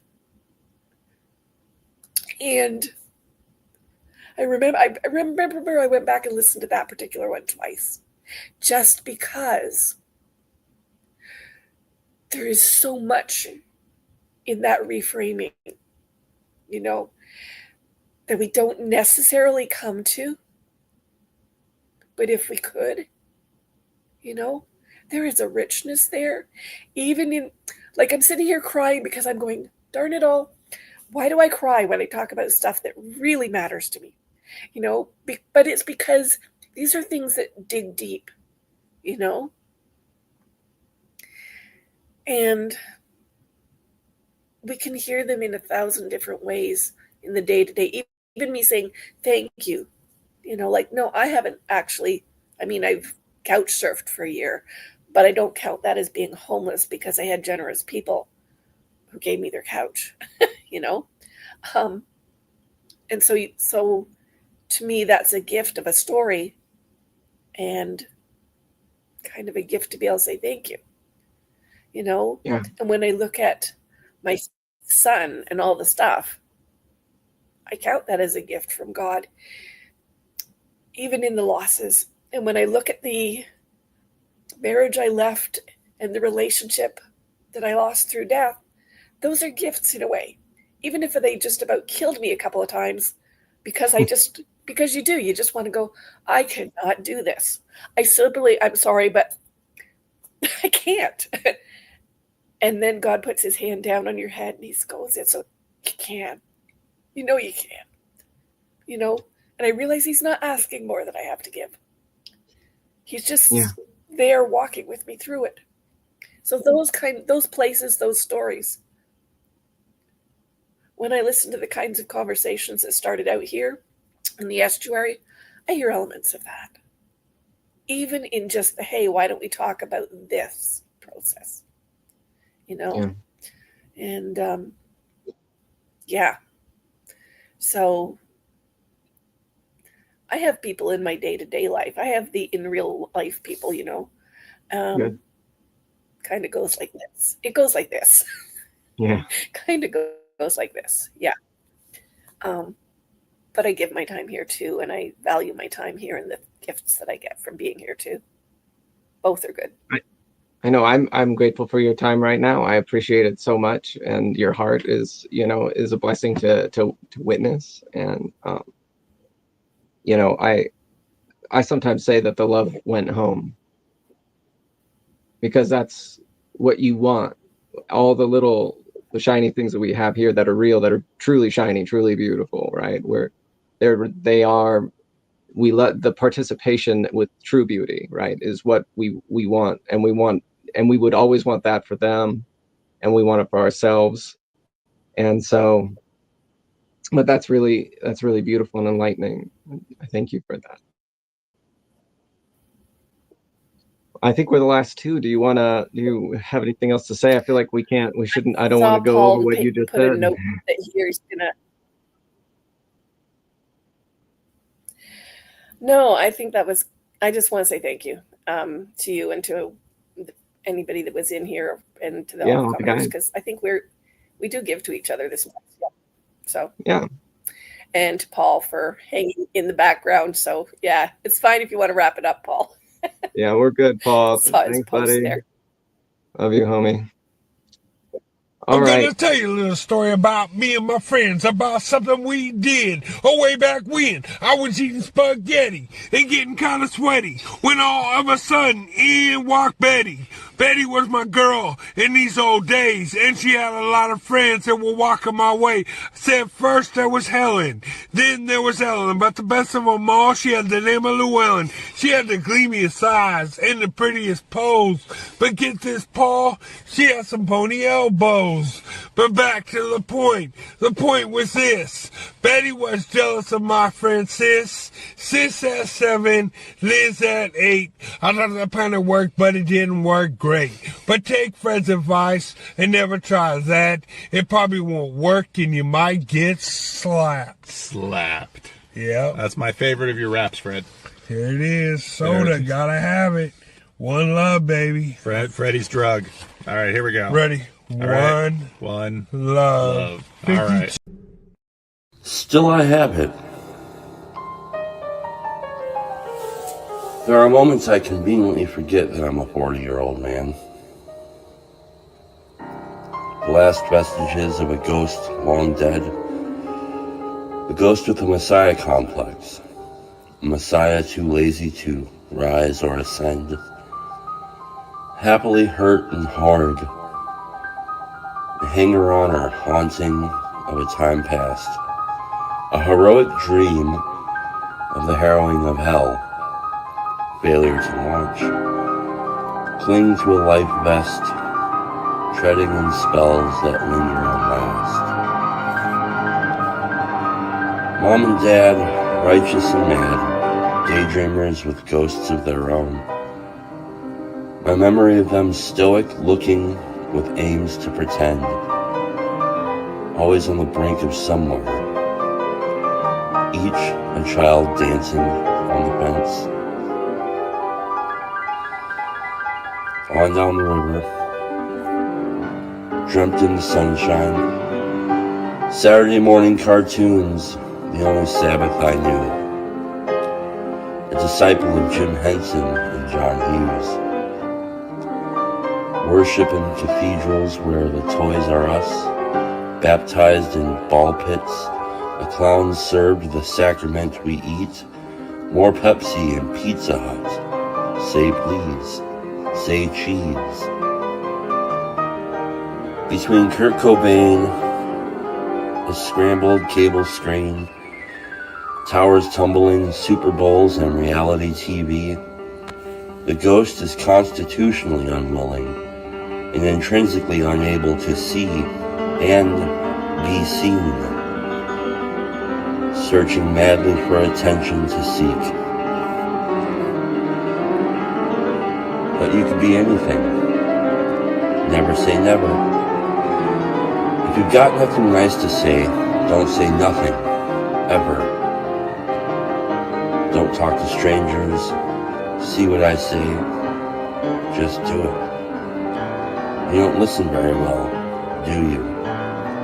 You don't do very well, do you? You're not looking too good, are you? Keep up. Appearances aren't what they seem. Will you ever grow up? You look like you're stuck. I think you took too much. Echoes the ghost within the host, who prays the dead bury their dead and stay buried in a fading dream.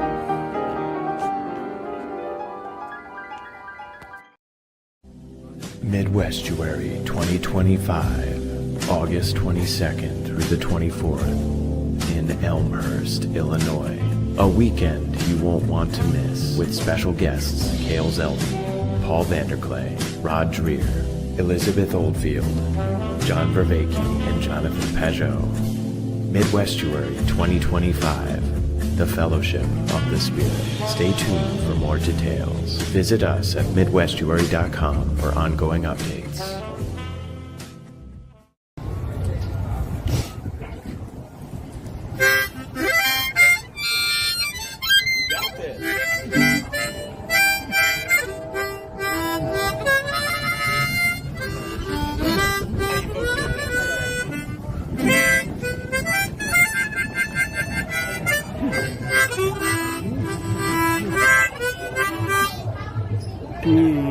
Where are you here? Oh, there I am. Hey. Where are you? Where? Got me? Oh boy.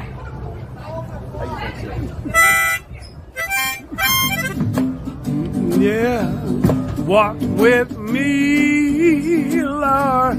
Walk with me. Come on, man. Walk with me, Lord. Walk with me. All along this Jesus journey. Walk with me, Lord. Walk with me.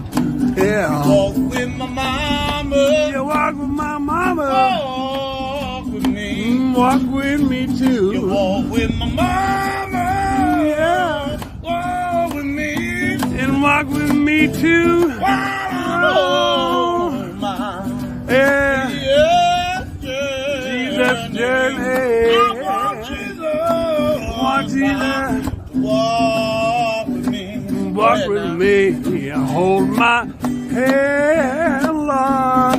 Hold my hand. Hold my hand, Lord. Hold my hand. All along this Jesus journey. Hold my hand, Lord. And hold my hand. Walk with Moses. You walk with Moses. Walk with me. Walk with me. You walk with Moses. Walk with me. Walk with me. While I'm home. Yeah. Yeah. Jesus journey. I want Jesus. I want Jesus to walk with me.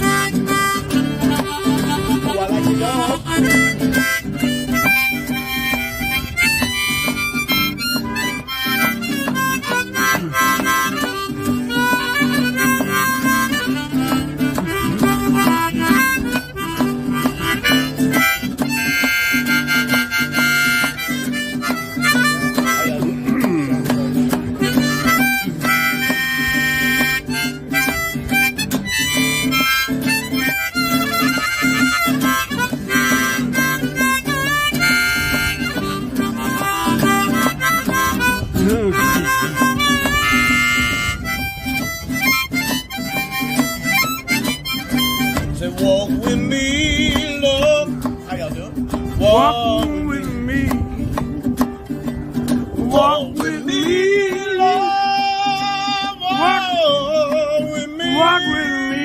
Come on, my city, I want Jesus. I want Jesus to walk with me. To walk with me. Walk with David, a little shepherd boy. Yeah, you made him a great king. I know David shouted for joy. He walked with David, and he's a little shepherd boy. You made him a great king. And David shouted for joy. That's right. Oh, yeah. So walk with me, Lord. Walk with me. Walk with me, Lord. Walk with me. All along this Jesus journey. Walk with me, Lord. Walk with me. You gotta walk with me, Lord. Yeah! That was rocking great, brother. Oh, yeah.